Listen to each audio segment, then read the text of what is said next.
Baik, nah minggu lalu kita udah selesaikan bagian Seeing the Invisible God, ya. Seeing the Invisible God ini kita bagi tiga bagian, ya. Dan minggu lalu kita udah menyaksikan bahwa Tuhan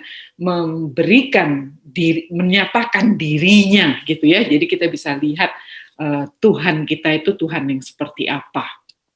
Nah, ini adalah ayat puncak kalau saya bilang, ya, ayat utamanya di dalam kitab Keluaran. Seluruh kitab ini dari mulai pasal 1 sampai nanti kita tutup pasal 40, intinya adalah Tuhan itu menyatakan dirinya. Jadi dalam bahasa Indonesia ini agak ada keterbatasan, ya. Kita mengatakan God itu Tuhan gitu. Tuhannya T-nya gede, U-H-A-N-nya kecil gitu. Tapi kalau bahasa Inggrisnya the Lord, L-O-R-D-nya gede semua, atau Yahweh gitu ya, menerjemahkan dari Yahweh, kita menuliskannya itu Tuhan juga, tapi T-U-H-A-N-nya gede gitu. Nah, yang Tuhan mau tunjukkan di sini adalah siapa Dia. Ya, jadi ayat ini menjadi ayat yang sebenarnya menjadi inti dari kitab Keluaran. Nah, ketika Musa bilang, Tuhan tunjukkan siapa dirimu, ya, dia mau melihat the invisible God ini.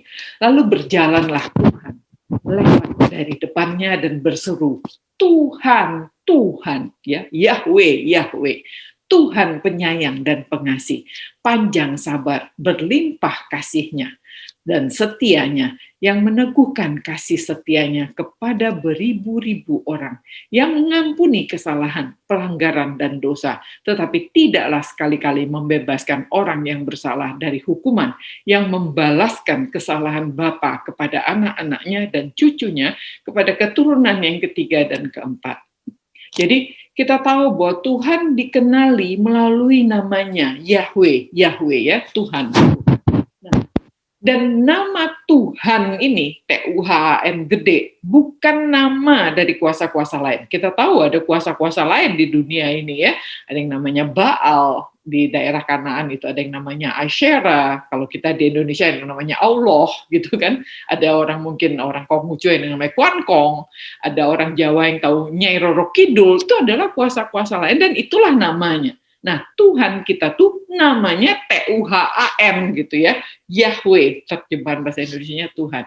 Makanya saya juga berpikir gitu, sebenarnya Alkitab bahasa Indonesia itu salah banget untuk menerjemahkan Yahweh, itu kadang-kadang pakai Allah gitu ya, Elohim diterjemahkan sebagai Allah gitu.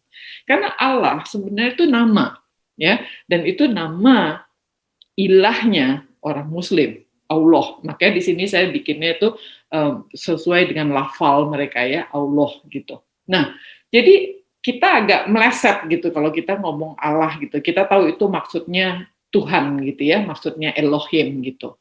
Nah, sehingga saya sendiri belajar untuk mengkoreksi gitu. Baiklah, jadi kalau maksud saya itu Allah, saya coba gantinya tuh dengan Tuhan. T-nya besar, U-H-N-nya kecil gitu ya. Tuhan, itu nama generik. Nah, nama spesifik saya nih, Angeline gitu ya. Nah, itu adalah yang T-U-H-A-N besar ya. Nama Tuhan itu adalah Tuhan gitu ya, Yahweh. Jadi bukan nama-nama lain, dan Tuhan T-U-H-A-N ya, Yahweh adalah Tuhan di atas segala ilah lainnya. Jadi saya nggak bilang di atas segala Allah, karena Allah itu nama gitu ya, nama dari ilahnya orang Muslim gitu ya. Nah, Tuhan adalah Tuhan kita, itu Tritunggal. Jadi yang membedakan Tuhan kita ini, Tuhan di antara segala Tuhan adalah Tuhan kita itu Tritunggal. Dia bukan sendiri. Itulah Tuhan kita. Itulah Tuhan Abraham, Ishak, dan Yakub. Ya, jadi kalau kita berdoa, kita bilang, Tuhan, Engkau adalah Tuhan Abraham, Ishak, dan Yakub. Kita tahu specifically itu Tuhan yang dimaksud gitu ya. Jadi bukan sembarang Tuhan. Lalu Tuhan ini, Yahweh ini, ingin dikenali dengan karakter dan perbuatan-perbuatannya. Itu yang dia sebutkan. Jadi Tuhan, Tuhan penyayang dan pengasih, ya, penyayang dan pengasih, panjang sabar. Dia ingin dikenali dengan karakternya ini loh. Makanya dia sendiri ngomong gitu ya, Tuhan, Tuhan penyayang dan pengasih, panjang sabar. Nah, yang diutamakan adalah kasih setia, ya, keset yang kita belajar di minggu lalu, ya. Lalu karakter berikutnya adalah pengampun, dan Tuhan itu adalah yang kelima adalah adil. Tidak sekali-kali membebaskan orang yang bersalah dari hukuman. Jadi dari 5 karakter Tuhan ini, kita tahu yang di tengah tuh, kasih setia itu merupakan puncaknya, merupakan penekanannya kembali, ya. Karena biasanya kalau puisi, orang menulisnya seperti ini, di tengah itu adalah intinya. Jadi Tuhan itu karakter utamanya, karakter yang paling khas itu adalah kasih setianya ini, yang disebut dengan keset dalam bahasa Ibraninya. Ya, jadi keset ini adalah sebuah kata yang digunakan dalam konteks perjanjian. Ya, enggak ada kita bisa bilang kasih setia itu kalau nggak ada perjanjiannya. Nah, ini kasih setia itu seperti orang menikah gitu. Kesetiaan yang mendedikasikan dirinya seumur hidup seperti orang menikah. Jadi komitmen itu, kasih setia itu harus dibawa sampai mati gitu. Nah, lawan katanya adalah pengkhianatan. Kalau tidak setia, itu artinya berkhianat. Nah, minggu lalu kita belajar dari si Nabi Hosea yang punya istri pelacur yang namanya Gomer, yang terus-menerus mengkhianati dia. Tapi kasih setia Tuhan itu menyuruh Hosea, ambil lagi tuh istri, tebus kembali, walaupun harganya udah 15 shikal, ya, separuh harga budak, tetap ditebus kembali, tetap dianggap sebagai istri dan dianggap istri selama-lamanya. Nah, itulah keset, ya, kasih setia, keset, luar biasa. Nah, sehingga saya suka banget ayat ini, ya. Jika kita tidak setia, kita tahu nih kita ini bajingan, deh. Kita ini memang daging ini lemah banget. Kita ini tidak setia, tapi Tuhan itu dia setia. Dan ketika kita tidak setia, dia tetap setia karena dia tidak dapat menyangkal dirinya. Jadi ingat-ingat, kalau kita tetap tidak setia, Masya Allah itu bikin malu banget gitu, ya. Karena itu mengerikan, karena Tuhan kita itu setia. Apa tega kita balas gitu. Karena kesetiaannya itu mengagumkan. Nah, lalu Tuhan tadi bilang kan bahwa kesalahanmu itu kalau engkau nggak hati-hati akan dibalaskan sampai generasi 3 dan 4. Nah, minggu lalu kita udah belajar, ya, bagaimana peran orang tua itu. Apa yang engkau wariskan. Orang tua mata duitan, anak pasti mata duitan. Orang tuanya gemar memberi waktu dari dulu tuh generous, anaknya pasti generous.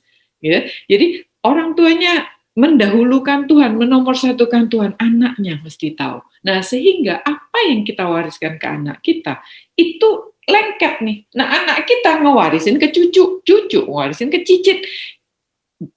Sehingga kesalahan itu terjadi dari generasi ke generasi. Nah, ini yang Tuhan ingatkan. Karena kontribusi terbesar orang tua bagi kerajaan Allah adalah anak itu. Bukan pekerjaanmu, bukan pencapaianmu, tapi anak-anak yang Tuhan titip. Untuk itu seriuslah. Memperlakukan anak itu betul-betul serius. Jangan anggap dia nggak ngerti. Jangan membodoh-bodohi dia. Jangan menyalah-nyalahkan dia. Itu adalah harta Tuhan yang dititipkan padamu. Perlakukan dengan serius. Karena dia akan menjadi orang tua suatu waktu nanti.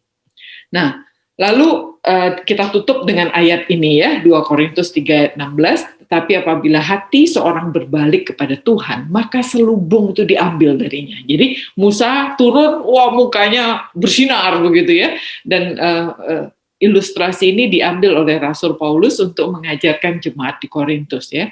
Sebab Tuhan adalah roh, dan di mana ada roh Tuhan, di situ ada kemerdekaan. Jadi kalau ada roh Tuhan, ada kemerdekaan. Dan kita semua mencerminkan kemuliaan Tuhan dengan muka yang tidak terselubung. Dan karena kemuliaan itu datangnya dari Tuhan yang adalah roh, maka kita diubah menjadi serupa dengan gambarnya dalam kemuliaan yang semakin besar. Jadi kita ingin melihat Tuhan, kita ingin mengenali Tuhan, itu adalah keinginan terdalam yang ada dalam semua nurani manusia. Kita ini setiap kita tuh ada bolongnya gitu, karena kita diciptakan dari Tuhan. Jadi kalau kita nggak connect ke Dia, kosongnya ini nggak bisa keisi gitu. Jadi Setiap kita sadar nggak sadar, kita tuh kepengen melihat dan mengenali Tuhan supaya terisi nurani itu ya. Mantan direktur apa namanya? Minta tolong Bapak Ibu yang belum di mute, tolong di mute, terima kasih ya. Nah, anak-anak Tuhan yang sungguh-sungguh mendengar dan merenungkan firman Tuhan, kalau kita betul-betul ingin menggali firman Tuhan, merenungkannya siang dan malam, roh Tuhan itu ada padanya. Dan kemerdekaan itu 100%. Dan kita merasa merdeka, nggak ada satupun yang mengikat kita, kita milik Tuhan, hore gitu ya. Dan itu menyenangkan begitu, dan itu merasa, wah kita kembali berlabuh gitu, seperti kapal capek itu sampai ke pelabuhan gitu. Nah, anak-anak Tuhan yang sungguh-sungguh mendengar dan merenungkan firman Tuhan, kita tuh merdeka 100% menjadi milik Tuhan. Nggak ada lagi yang memperhambakan kita. Nah, maka hidupnya, karena kita 100% milik Tuhan, hidup ini akan tertransformasi. Dan orang bisa lihat gitu, sinar kemuliaan memancar, dan orang bisa mengenali ada karya Tuhan yang terpancar dari dalam diri orang itu. Perbuatannya, perkataannya, sikapnya, semua berubah. Dan inilah yang menarik ya, orang-orang datang untuk mencari Tuhan. Hidup yang memancarkan kemuliaan Tuhan. Luar biasa, haleluya. Nah itu yang kita ingin gitu ya, di dalam wajah kita yang tidak terselubung itu. Nah, sehingga kita menutup minggu lalu dengan ini, dengan iman, Musa telah meninggalkan Mesir. Dari awal Keluaran kita udah belajar itu, tanpa takut akan murka Firaun. Musa teguh bertahan, karena Musa melihat Dia yang tidak terlihat. Tuhan makin lama, Musa yang tadinya begitu bandel, lari melulu, bantah-bantahan sama Tuhan terus, sampai bisa dia menjadi nabinya Tuhan yang nggak pernah bantah Tuhan, malah belain Israel terus untuk membujuk Tuhan dan menjadi perantara yang baik. Itu Musa ya, dia teguh bertahan menjadi pemimpin bangsa yang tegar tengkuk itu, karena dia tahu Tuhan, dia kenal karakter Tuhan. Nah, minggu ini kita masuk ke dalam sebuah satu bagian gitu ya, bagian besar, ini 5 pasal yang kita harapkan bisa selesai di hari ini. Saya kasih judul adalah Cetak Biru Kehidupan ya, Blueprint for Life. Jadi bagaimana kita menemukan rancangan Tuhan bagi kita. Kenapa begitu? Nah, saya kasih sedikit pengantar ya sebelum kita masuk ke pasal-pasal ini. Nah, kita udah tahu ya di pasal 32, orang Israel berontak. Bukan berontak, suka-sukanya sendiri ya. Jadi dia membuat dan menyembah anak lembu emas, dan itu kacau semua rencana Tuhan untuk umatnya, bubar gitu ya. Jadi bangsa Israel melakukan dosa besar, mereka langgar hukum Tuhan, dia bikin anak lembu emas, padahal sudah dibilang nggak boleh gitu kan. Hukum kedua, jangan membuat bentuk Allah dalam bentuk apapun, dibikin. Yang berikutnya lagi, mereka melakukan dosa-dosa perzinahan, karena itulah praktek-praktek penyembahan dalam kutip berhala di Kanaan, dan itu yang mereka lakukan karena matanya muncul sensasi menjadi sensualitas, dan mereka melanggar hukum Tuhan.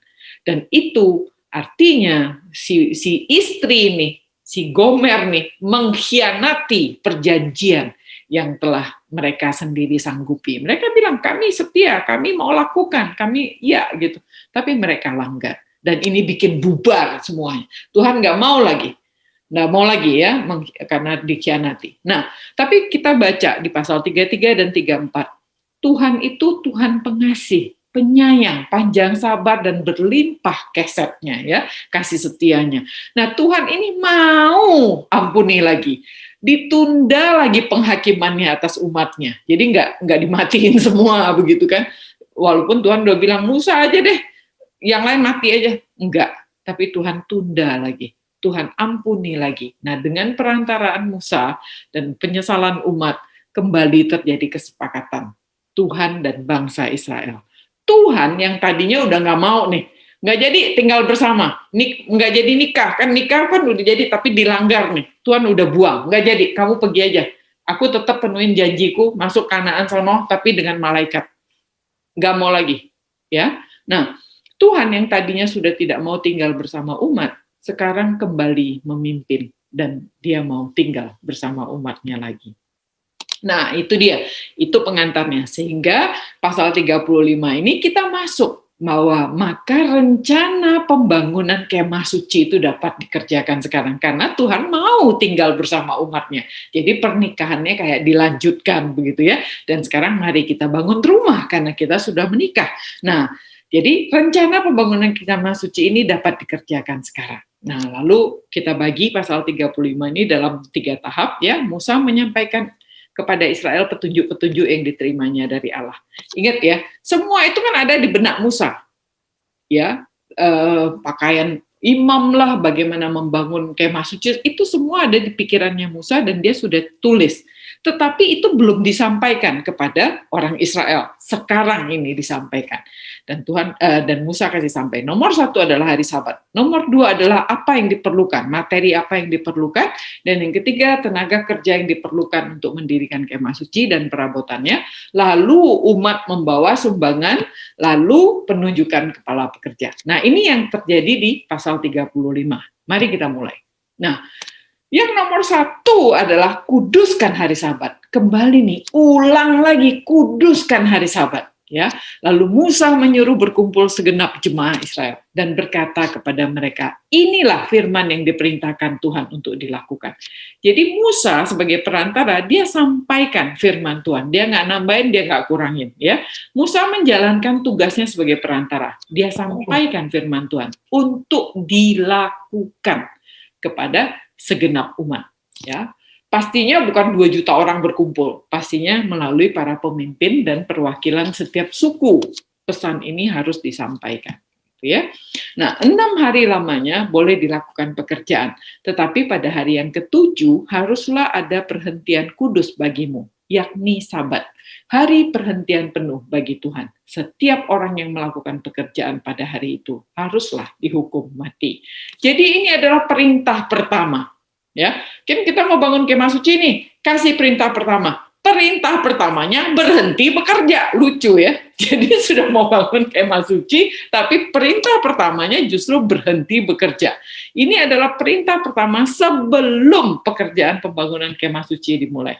Sabat pada hari ke-7 itu berhenti untuk diam di dalam Tuhan adalah penghormatan tertinggi kepada Tuhan. Ya, bagaimana kita sebelum bekerja aja kita udah menyiapkan hati kita untuk berhenti di dalam Tuhan. Pada hari ke-7 kita akan sambut dengan sukacita, ada kerinduan. Ya, nah Tuhan itu rindu umat itu bersama-sama dengannya. Ya, dan Sabat seharusnya berada di atas semua bentuk penghormatan lain. Jadi Sabat itu inisiatifnya datang dari Tuhan. Jadi belum mulai bekerja Tuhan udah bilang jangan kerja terus ya. Aku merindukanmu, hari ke-7 engkau berhenti untuk bersama-sama dengan aku, ngobrol-ngobrol, dan gitu ya. Jadi tidak ada alasan apapun untuk terus bekerja, termasuk bekerja untuk pekerjaan Tuhan sekalipun. Ini orang-orang lagi mau mengerjakan pekerjaan Tuhan, bukan membangun kemah suci. Itu aja Tuhan udah bilangin, sebelum mulai kerja, ingat hari ke-7 berhenti, walaupun itu pekerjaan untuk Tuhan. Ya. Ayat 3, jangan kamu memasang api dimanapun dalam tempat kediamanmu pada hari Sabat.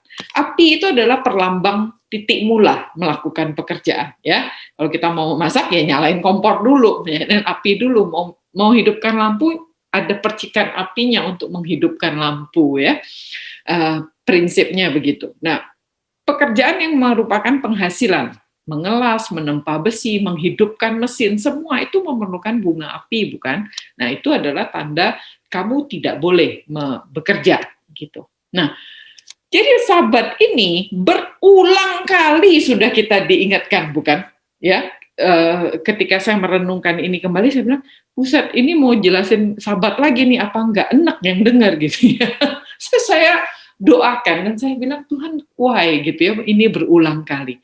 Jadi yang semestinya kita lihat adalah ini sebelum bekerja diulang kembali, berulang kali diingatkan dan sekarang jadi urutan pertama malah sebelum kerja, ya.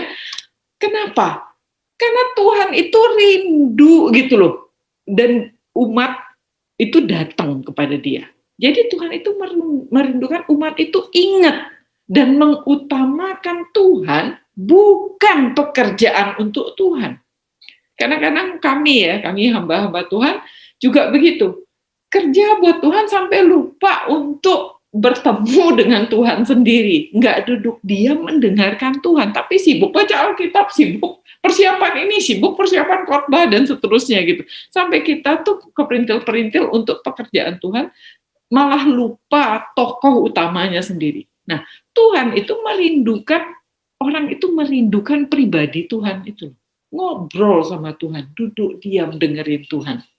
Dan bukan melulu bekerja, begitu ya, termasuk pekerjaan untuk Tuhan. Jadi ini adalah perintah yang berulang kali dikasih tahu, dan sekarang menjadi yang pertama. Dan hukumannya mati. Wah, jadi ini betul-betul serius loh. Kenapa? Karena Tuhan tuh tahu kecenderungan hati kita ini, dan pembenaran diri kita. Kalau udah kerja nih, lupa sudah. Nah, itu yang Tuhan udah wanti-wanti dari awal. Ingat gitu ya, ingat hari Sabat ya. Jadi ini adalah salah satu Mazmur favoritnya Pak Suriptono ini ya. Saya ambil Mazmur ini karena ini menggambarkan rest in Him, Sabat, berhenti di dalam Dia. Kebayang nggak jadi domba yang digendong Tuhan Yesus itu ya. Dan Daud bisa bilang, Tuhan adalah gembalaku, takkan kekurangan aku. Bayangkan kita tuh domba. Ya, kalau tahu Tuhan Yahweh itu gembala kita pasti tahu nggak akan kekurangan. Ya, Ia membaringkan aku di padang yang berumput hijau, Ia membimbing aku ke air yang tenang, Ia menyegarkan jiwaku. Ia menuntun aku di jalan yang benar, oleh karena namanya. Sekalipun aku berjalan dalam lembah kekelaman, aku nggak takut bahaya. Sebab aku tahu gembalaku beserta denganku, gada gembalaku dan tongkat gembalaku itu menghibur aku. Apa yang aku takutkan? Gembalaku menyediakan hidangan bagiku di hadapan semua lawanku, nggak ada lawanku. Dan gembalaku mengurapi kepalaku dengan minyak, pialaku penuh limpah. Kebajikan dan kemurahan belaka akan mengikuti aku seumur hidupku, dan aku akan diam dalam rumah Tuhan sepanjang masa. Nah, ini adalah contoh Sabat ya. Jadi Sabat itu kembali bukan istirahat, bukan satu hari penuh tidak boleh bekerja, enggak begitu maksudnya.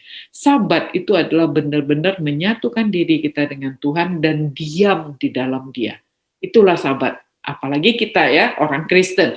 Kita bukan orang Yahudi. Kita tidak terikat dalam hukum Sabat, tetapi kita ambil konsep Sabat, dan yang kita tahu adalah Tuhan merindukan setiap umatnya itu diam di dalam Dia. Jadi Mazmur ini sungguh menghibur saya ketika kita bisa jadi domba gitu dan melihat Tuhan sebagai gembala, dan kita tahu kalau aku jadi dombanya gembala itu tuh tenang deh. Nah, itu dia Sabat ya, rest in Him. Oke, kita lanjutkan. Nah, itu yang pertama. Jadi Musa ingetin Sabat. Musa ingetin Sabat. Yang kedua adalah Musa mengingatkan untuk materi mendirikan kemah suci. Berkatalah Musa kepada segenap jemaah Israel, inilah firman yang diperintahkan Tuhan, bunyinya. Berilah persembahan khusus bagi Tuhan dari barang milikmu.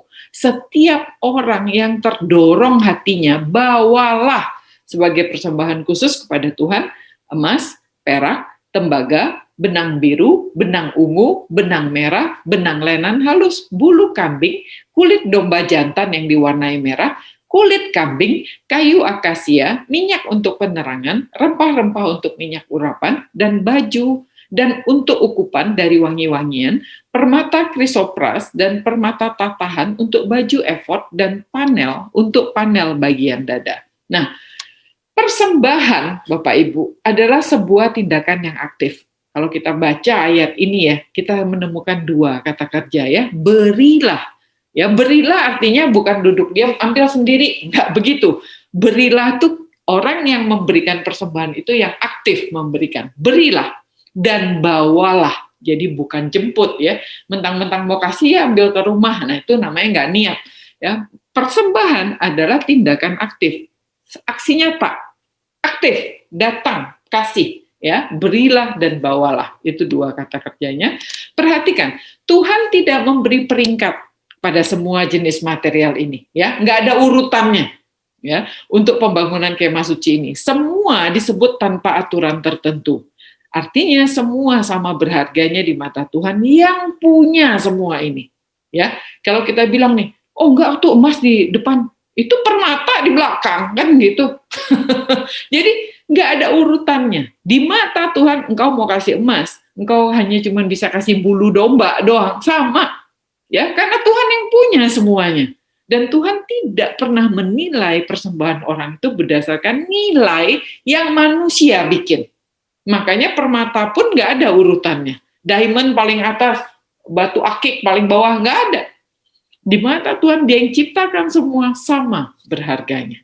Ya, nah jadi tidak ada informasi juga jumlah masing-masing. Nggak ada bagi tugas. Suku ini bawa bulu kambing ya, suku ini bawa benang ya, suku ini nggak ada. Tuhan lepas dari perintah Musa ini kita tahu bahwa Tuhan membebaskan itu. Tidak ada informasi jumlah masing-masing, tidak ada pembagian beban. Siapa yang diharapkan materi-materi ini dapat dikumpulkan ini dari siapa? Gak ada. Tuhan biarkan. Ya, Tuhan cuma bilang kasih dengan hatimu. Nah, di sini ada prinsip yang kita ambil.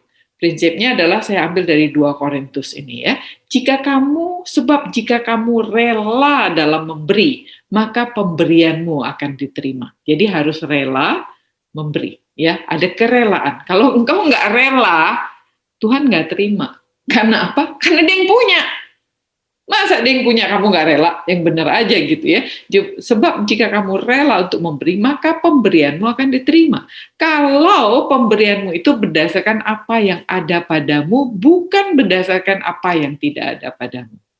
Ya, jadi seorang teman nih, dia cerita begini, kalau tanah gua laku nih, gua mau kasih Tuhan loh. Nah, kalau kita baca di sini, itu namanya memberi untuk sesuatu yang belum ada pada kita. Tanahnya belum laku kok. Emang itu nama pemberian bersyarat. Nah, Tuhan nggak suka. Ya, yang Tuhan mau adalah apa yang ada padamu, kasihlah. Jadi jangan bersyarat. Kalau ini laku, gue baru kasih. Kalau ini terjadi, kalau anak gue lulus sekolah, kalau anak gue begini, kalau gue promosi karir, kalau baru kita kasih. Itu namanya memberi bukan berdasarkan apa yang ada padamu. Yang Tuhan mau bilang adalah siapa yang punya. Gitu ya. Jadi jangan mensyaratkan Tuhan karena kita tidak layak. Karena itu yang punya Tuhan gitu loh. Jadi apa yang Tuhan sudah kasih dari situlah.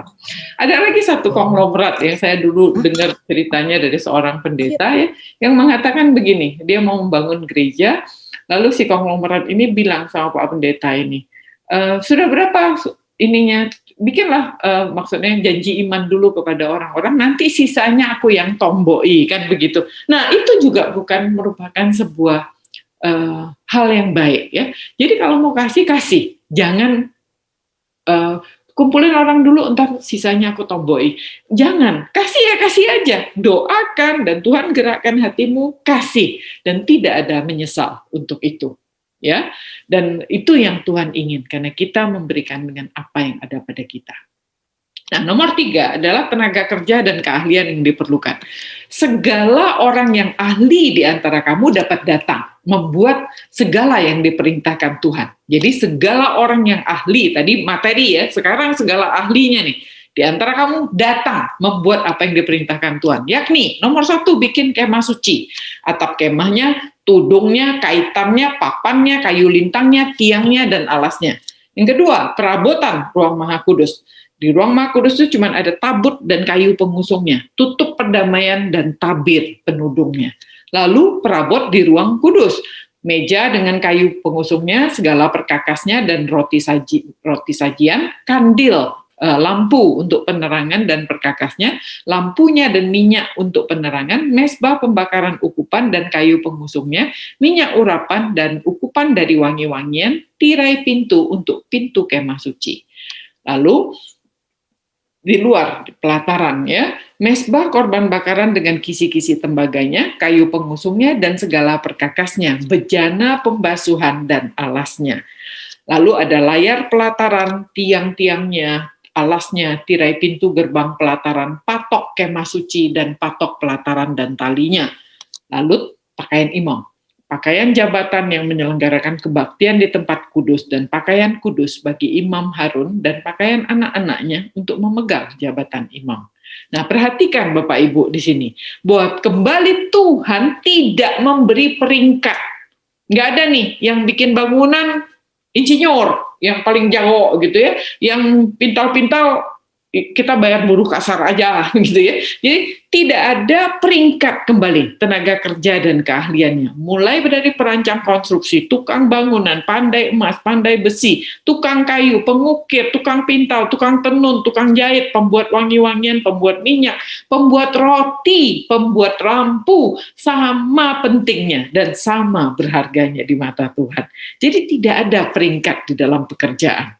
Ya, dan tidak disebutkan juga berapa banyak orang yang dibutuhkan ya untuk bikin ini 3.000 orang, bikin ini berapa, enggak ada ya, tidak disebutkan itu, dan untuk masing-masing pekerjaan.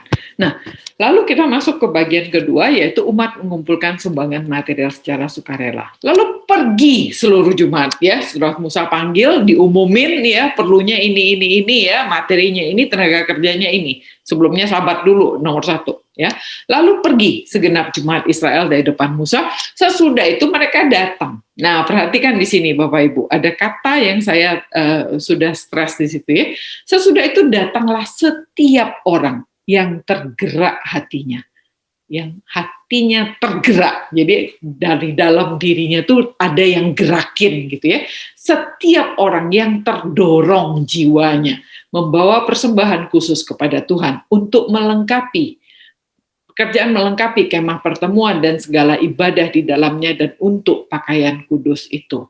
Ya, ini gaya penulisan kembali berpuisi. Ya, setiap orang yang tergerak hatinya, setiap orang yang terdorong jiwanya. Waduh, mantap ya, sampai segitunya gitu. Tetapi itu menunjukkan apa? Ingat, Tuhan kita itu pemilik hati, penilik hati juga. Jadi itu penting. Makanya Musa tulis ya.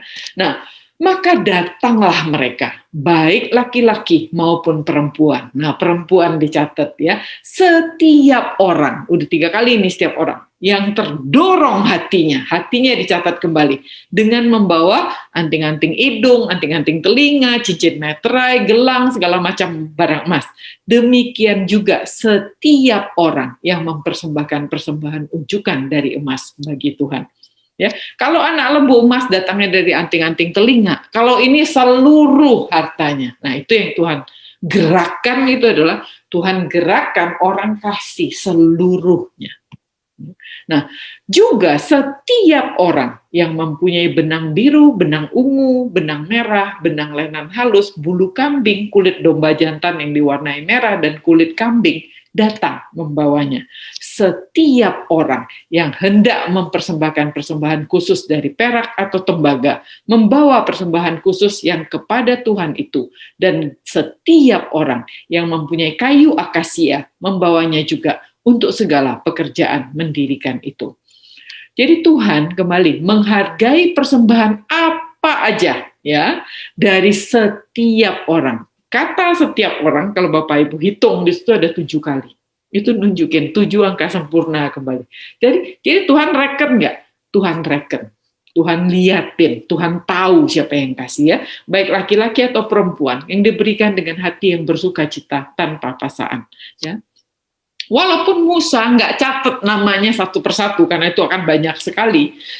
Yang pasti adalah Tuhan tahu siapa, makanya Musa catat setiap orang, walaupun tidak ada namanya, itu Tuhan tahu setiap orang, ya 7 kali. Nah, jadi prinsip kita kembali dengan untuk memberi adalah hendaklah masing-masing memberikan dengan kerelaan hatinya, jangan dengan sedih atau paksaan, sebab Allah mengasihi orang yang memberi dengan sukacita. Bahasa Inggrisnya bagus, a cheerful giver. Ada orang yang memberi dengan cheerful. Jadi memberi nggak capek hati, memberi nggak kepaksa, malu, terus kasih gitu, enggak. Tuhan menghargai orang yang memberi dengan sukacita. Hatinya gembira di dalam memberi, makin bahagia, begitu kan? Nah, itu yang Tuhan tuntut dari kita.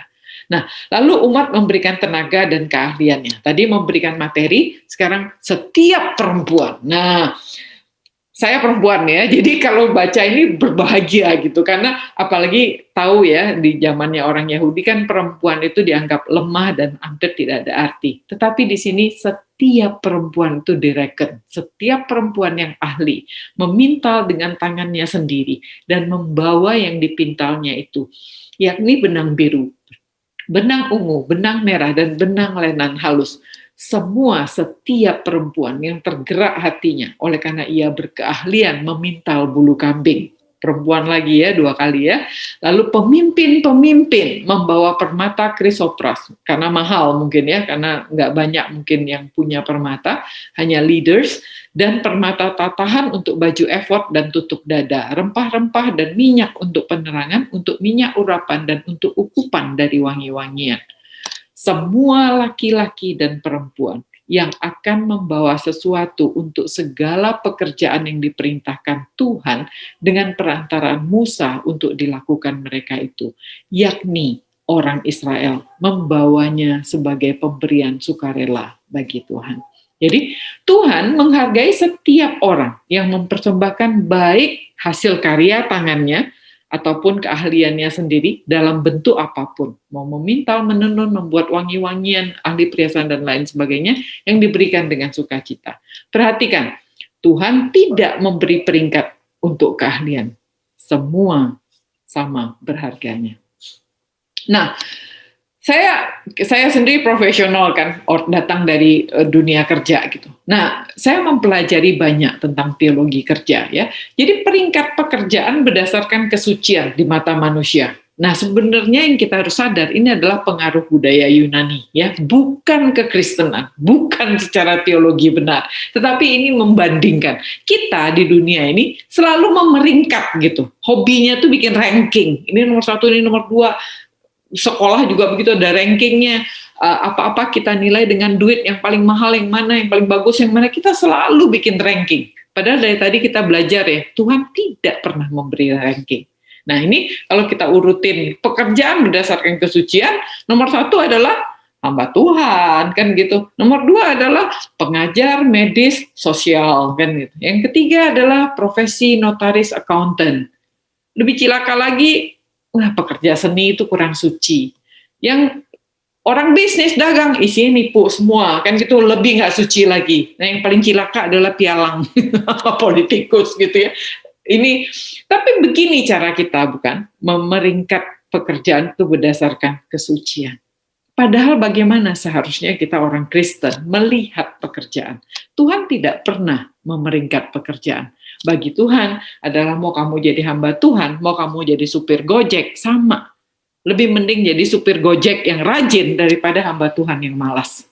Ya, yang Tuhan lihat itu hatinya. How we do our work, bukan bukan apa pekerjaannya, tetapi bagaimana kita bekerja. Itu yang Tuhan lihat. Jadi tidak ada kita bilang, oh aku cuma salesman, oh sono direktur, oh di mata Tuhan tidak ada peringkat di dalam pekerjaan. Ya, jadi nilai sebuah pekerjaan dunia ini ngelihatnya secara uang dan gengsi. Tapi Tuhan melihatnya ada nilai kekekalan. Apakah kita mengembangkan dan menjaga potensi alam? Ya, jangan rusak bumi ini. Itu Tuhan perhatikan. Apakah kita melayani manusia sebagai pembawa citra Allah?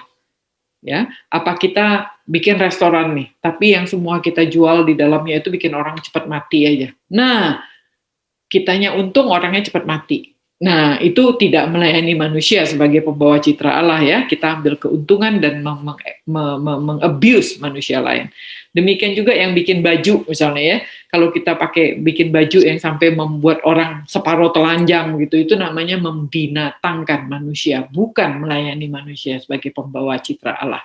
Dan yang ketiga adalah bagaimana kita menghormati Tuhan sebagai Tuhan. Bagaimana kita mempertanggungjawabkan pekerjaan itu sehingga orang yang menikmatinya itu bisa memuji Tuhan. Luar biasa, ini memang Kristen ini ya, yang orang bisa menikmati jasa kita itu dan memuji Tuhan. Nah, itulah nilai sebuah pekerjaan. Jadi di mata Tuhan tidak ada peringkat di dalam pekerjaan. Tuhan dapat menyucikan setiap pekerjaan yang memang layak. Ya, Tuhan nggak bisa menyucikan pekerjaan misalnya pelacuran. Itu bukan hal yang pekerjaan itu mah. Itu memang dosa. Pekerjaan adalah sesuatu yang baik, yang Tuhan ciptakan, yang membuat. Karena Tuhan menciptakan kita untuk bekerja. Ya, tapi saya nggak akan bahas panjang lebar di sini karena itu adalah bisa jadi satu khotbah sendiri yang kita akan bahas tentang teologi pekerjaan. Tapi yang kita belajar dari Keluaran ini adalah Tuhan itu tidak memeringkat. Jadi stop sekarang itu menilai orang berdasarkan pekerjaannya, berdasarkan apa yang dia punya. Nggak ada itu. Ya, Tuhan nggak ngelihat materi, nilainya sama semua. Tuhan nggak ngelihat keahlian, sama semua. Tuhan nggak ngelihat siapa bikin apa, nggak ada. Semua sama. Dan Tuhan tidak, jangan bilang office boy Tuhan nggak perhatiin. Tuhan perhatikan karena di mata Tuhan sama. Nah, lalu yang ketiga adalah penunjukan kepala pekerja. Berkatalah Musa kepada orang Israel, lihat, Tuhan telah menunjuk Bezalel bin Uri bin Hur dari suku Yehuda dan telah memenuhinya dengan roh Allah dan keahlian, pengertian dan pengetahuan dalam segala macam pekerjaan, yakni untuk membuat berbagai rancangan supaya dikerjakan dari emas, perak dan tembaga, untuk mengasah batu permata supaya ditatah, untuk mengukir kayu, dan untuk bekerja dalam segala macam pekerjaan yang dirancang itu. Dan Tuhan menanam dalam hatinya dan dalam hati Oholiab bin Ahisamak dari suku Dan kepandaian untuk mengajar. Tuhan telah memenuhi mereka dengan keahlian dan membuat segala macam pekerjaan seorang tukang, pekerjaan seorang ahli, pekerjaan seseorang yang membuat tenunan yang berwarna-warna dari benang ungu, tua benang ungu, muda benang merah dan benang lenan halus, dan pekerjaan seorang tukang tenun, yakni sebagai pelaksana segala macam pekerjaan dan perancang segala sesuatu. Ya, di sini Tuhan menunjuk pemimpin. Mengapa? Karena Tuhan menyukai keteraturan dan teamwork. Bayangkan ya, mengatur orang Israel demikian banyak. Bagaimana caranya kalau nggak ditunjuk pemimpin? Jadi Tuhan menunjuk pemimpin. Dan Tuhan menyukai keteraturan dan teamwork. Jadi harus ada yang memimpin. Nah, Tuhan membekali pemimpin dengan berbagai keahlian, pengertian, dan pengetahuan dalam segala macam pekerjaan. Dan Tuhan memberikan kemampuan mengajar. Nah, sebagai pemimpin itu harus punya kemampuan mengajar, ya. Dan itu Tuhan anugerahkan kepada pemimpin untuk mengajar. Pertanyaannya adalah sering pemimpin nggak mau mengajar. Kenapa? Karena nggak mau bikin orang pinter. Kenapa nggak mau bikin orang pinter? Karena menciptakan pemimpin masa depan dan itu pesaing. Nah, itu kurang ajarnya pemimpin, ya kan? Jadi sebenarnya sebagai pemimpin seharusnya mempunyai kemampuan mengajar dan Tuhan kasih kepandaian untuk mengajar. Ingat ya, Bapak Ibu semua ini ya, perhatikan, Tuhan tidak memberi peringkat untuk keterampilan. Dari merancang, melaksanakan, ahli tukang, sama penting, sama baik, sama berharganya. Pertanyaannya, si Bezalel bin Uri bin Hur ini sama si Oholiab bin Ahisamak, dia bisa bikin demikian macam-macam begitu. Belajar dari mana? Mereka ini baru aja 4 bulan yang lalu lepas jadi budak. Kurikulum vitae-nya mungkin penuh dengan berhasil membuat batu bata. Batu bata dengan straw, dengan jerami, dan batu bata tanpa jerami. Batu bata pakai sampah, batu bata melulu. Kurikulum vitae-nya penuh dengan pembuatan batu bata. Karena itulah yang mereka kerjakan di Mesir. Dan meninggalkan Mesir itu baru 4 bulan, 5 bulan yang lalu. Dari mana mereka bisa? Di sini kita melihat bahwa keterampilan pun, kemauan mengajar pun, kepintaran bicara pun, itu Tuhan yang kasih. Nah, itu luar biasanya ya. Jadi bukan hanya menyediakan materi, Tuhan kasih orang Mesir bermurah hati, kasih mereka, Tuhan siapkan, dan Tuhan siapkan sampai keterampilan, tenaga, dan seterusnya itu datang dari Tuhan. Jadi kalau Tuhan kita segitunya, kenapa kita mesti nggak cari ke dia gitu? Dia satu-satunya Tuhan di mana harusnya kita mengarahkan hidup kita. Nggak ada yang lain. Ya, jadi kemampuan merancang nih. gambar nih ya, kemampuan sampai mengukir, memintal, dan segala macam. Itu dikerjakan. Dan di mata Tuhan ini sama. Jadi Bapak, Ibu, Koko, Cici, semuanya, siapapun kita, apapun yang kita kerjakan, pastikan engkau mengerjakan itu dengan hati yang bersungguh-sungguh dan setiakan itu, Bang Tuhan. Di mata Tuhan itu sama. Dan sama berharganya. Dan kau bisa menjadi berkat apapun yang engkau kerjakan.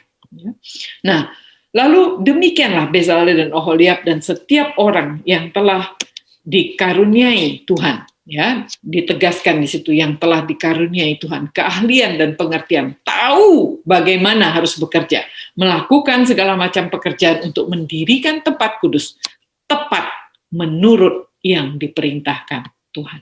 Ya, lalu Musa memanggil Bezalel dan Oholiab dan setiap orang yang ahli yang dalam hatinya telah ditanam Tuhan keahlian.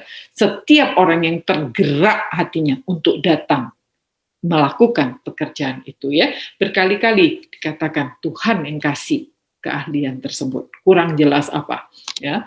Mereka menerima daripada Musa seluruh persembahan khusus yang telah dibawa oleh orang Israel untuk melaksanakan pekerjaan mendirikan tempat kudus, tetapi orang Israel itu masih terus membawa pemberian sukarela kepada Musa tiap-tiap pagi. Dan segala orang ahli yang melakukan seluruh pekerjaan untuk tempat kudus itu, datanglah masing-masing dari pekerjaan yang dilakukannya dan berkata kepada Musa, rakyat membawa lebih banyak dari yang diperlukan untuk mengerjakan pekerjaan yang diperintahkan Tuhan untuk dilakukan. Lalu Musa memerintahkan supaya dimaklumkan di mana-mana di perkemahan itu demikian. Tidak usah lagi ada orang laki-laki atau perempuan yang membuat sesuatu menjadi persembahan khusus bagi tempat kudus. Demikianlah rakyat itu dicegah untuk membawa persembahan lagi. Sebab bahan yang diperlukan mereka telah cukup untuk melakukan segala pekerjaan itu, bahkan berlebih. Nah, Tuhan sendiri yang menggerakkan dan mencukupkan. Kita lihat ya, mulai dari semua materi, tenaga kerjanya, tenaga ahlinya, pemimpin-pemimpinnya, lengkap dengan semua keterampilan yang diperlukan. Semua Tuhan cukupkan.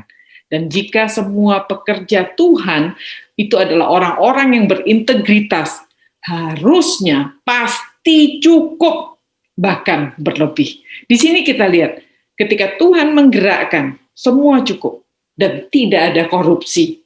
Ya, yang dibawa ini emas loh. Ya, yang dibawa ini permata loh.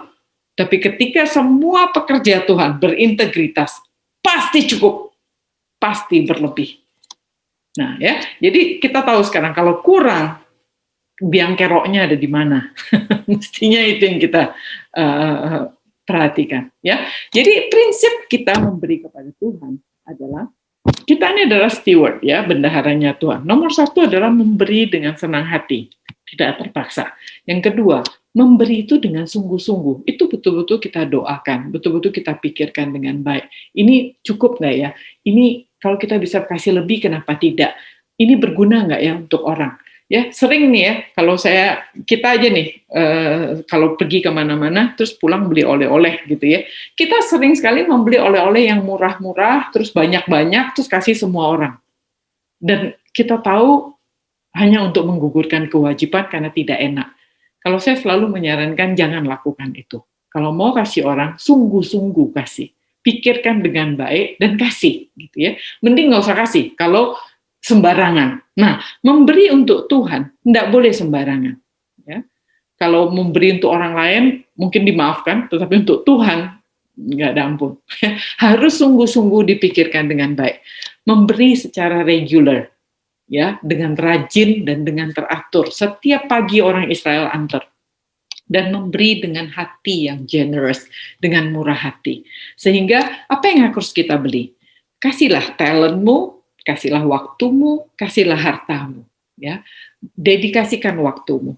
Ya, misalnya di dalam saya menyiapkan kelas ini, saya mendedikasikan 3 hari penuh untuk Tuhan. Betul-betul dipikirkan gitu. Sering salah nggak? Sering nggak curi-curi lihat WhatsApp? Oh iya, tapi saya mengaku dengan apa adanya begitu ya. Tetapi saya sadar gitu bahwa, aduh saya harus devote time gitu. Dan Dan dengan mendevote time, makin saya siapin dengan baik, saya merasakan berkat Tuhan bagi saya itu jauh lebih banyak. Makanya dengan sukacita saya mau menyiapkan ini semua untuk kita sama-sama belajar. Ya, devote your time, share your talent. Ya, semua talenta kita, yang pintar mengajar monggo, yang pandai mencari duit dengan cara berdagang silakan, tapi yang benar ya, dagangnya jangan sembarangan. Dan ada orang yang diberkati dengan banyak harta, kasihlah kepada Tuhan, dan itu jadikan a way of life. Ya, menjadi saya tahu deh Tuhan melatih saya sepanjang tahun ini untuk mendevote time untuk mempersiapkan presentation seperti ini dan mengajar kelas seperti ini. Saya tahu ini tidak akan dicabut dari hidup saya harus menjalaninya untuk tahun-tahun ke depan juga sampai Tuhan panggil, dan saya bersedia. Tidak apa-apa, saya senang dan saya merasa banyak dapat berkat. Jadi devote time itu bagi kita adalah satu privilege ya, ketika kita bisa kasih Tuhan waktu, bukan Tuhan yang kasih kita waktu. Tuhan udah kasih kita waktu, kita kembalikan kepada Tuhan. Nah itu jadi steward, jadi bendahara yang baik. Jadi jangan bilang, oh aku nggak punya duit. Bukan masalah duit, kembali itu tadi ya, ada waktumu, ada talentamu, ada harta memang yang bisa kita kasih. Dan semua ini sama berharganya di mata Tuhan. Ya. Nah, kita akan masuk ke bagian kedua sekarang. Jadi pasal 35 bicara itu sampai pasal 36 awal. Nah, pada kita masuk 36 ayat 8 sampai 39 ayat 31, ini adalah membangun bait suci. Nah, Bapak Ibu, saya akan mengulang nih. Bacain lagi nih, ini. Pasti bosen gitu ya. Nah, saya mau tantangnya begini loh. Ya, orang Yahudi ya membaca Taurat itu tiap tahun. Kenapa mereka sampai nggak bosan-bosan? Yang saya mau tantang adalah Bapak Ibu, ingat ya, kita ini lagi bangun kemah suci. Semua kita ini adalah imam Tuhan yang diundang masuk ke dalam kemah suci itu. Nah, orang Yahudi udah nggak begitu. Tuhan udah bilang, out. Ya enggak? Tuhan memilih cuman Lewi yang boleh menjadi imam. Sehingga semua orang Yahudi lainnya, 11 suku lainnya, itu iri sama Lewi. Dia ingin masuk ke kemah suci. Makanya ketika hukum Taurat ini dibacakan, cerita detail tentang kemah suci itu dibacakan, mereka excited gitu kan. Why? Karena mereka ingin masuk ke dalam kemah suci itu bisa lihat sendiri gitu loh. Makanya di dalam Taurat ini, kitab Musa itu menulis detail tentang kemah suci ini. Karena itu memuaskan keinginan orang Yahudi untuk belajar. Memuaskan keinginan mereka itu untuk lihat sendiri gitu loh. Membayangkan. Karena dia tidak pernah bisa masuk ke dalam kemah suci. Nah itu yang kita mau coba bayangkan itu ya. Bagaimana kita membaca kembali itu ngebayangin, ya ampun nggak usah ke Israel gitu. Waduh, kita bisa menemukan hal-hal seperti ini. Wow, ini luar biasa. Ya, nah, jadi semua ahli di antara tukang-tukang membuat kemah suci dari 10 tenda, lalu semua ahli itu bikin ya. Ini betul-betul pengulangan kembali, tapi saya akan membuat beberapa penekanan, Bapak Ibu. Ya, jadi lalu semua ahli di antara tukang-tukang itu membuat kemah suci dari 10 tenda dari lenan halus yang dipintal benangnya, dari benang biru, benang ungu, benang merah, dan ada kerupnya. Buatan ahli tenun dibuat orang semua itu. Panjang tenda 12,5 meter, lebarnya 1,8 meter. Semua tenda itu sama ukurannya. 5 dari tenda itu dirangkap jadi 1, 5 lagi dirangkap jadi 1. Ini saya dulu udah jelasin pakai film ya. Kali ini saya nggak pakai video supaya lebih jelas. Jadi 5 rangkap digabung jadi 10. Nah, pada rangkap yang pertama di ujung-ujungnya dibikin sosok, itu mungkin kayak lubang kancing gitu, dan satu yang lain ada kaitannya gitu ya. Nah, lalu 50 lubang, 50 di sini, lalu disatukan gitu, berhadapan satu sama lain, lalu diikat pakai kaitannya begitu. Sehingga mereka menjadi 10. Nah, lalu kita lihat di sini, gambarnya di sini ada kerupnya. Kerup itu adalah, nah nanti akan saya jelaskan apa itu kerup sebenarnya ya. Di sini anggap terima aja dulu, adalah kayak malaikat gitu ya. Nah, dibuatlah tenda-tenda dari bulu kambing dan menjadi atap kemah yang menudungi kemah suci, 11 tenda dibuat orang. Jadi nomor 1 itu adalah kain ungu tadi, yang ada kerupnya tadi. Yang kedua adalah bulu kambing. Bulu kambing loh, bukan kulit kambing. Bedain ya, bulu kambing. Ini kalau ditenun begitu jadi istilahnya kashmir. Kalau sekarang itu jadi kashmir, itu suatu kain yang sangat mahal ya. Nah, panjangnya 13,5 meter, jadi 1 meter lebih panjang, dan lebarnya sama. Tapi 11 potong, jadi jadinya lebih panjang ya, harus lebih lebar daripada kain ungunya. Disambung 5 tenda, dan yang satu lagi 6. Nah, dibuat kembali 50 lubang kancing, temuin lagi, dimasukin lagi, pakai kaitan tembaga. Ya, kalau tadi kaitannya pakai emas, ini pakai tembaga. Lalu dibuatlah kemah itu tudung dari kulit domba jantan. Jadi bukan kulit domba ya, kulit domba jantan. Nah, harus ada jantannya. Jadi harus dipastikan itu kulit domba, laki apa perempuan tuh? Jantan, yang diwarnai merah. Kemudian baru di atasnya kulit kambing lagi. Nah, kulit kambing yang paling atas. Jadi bukan bulu kambing ya, kulit kambing. Dan kulit kambing yang di atas ini nggak disebutin laki apa perempuannya, apa jantan atau betinanya, maaf, jantan atau betinanya. Tapi yang kulit domba itu harus jantan, karena itu kembali ya perlambang Tuhan Yesus nantinya. Oke, nah jadi yang paling atas adalah kulit kambing.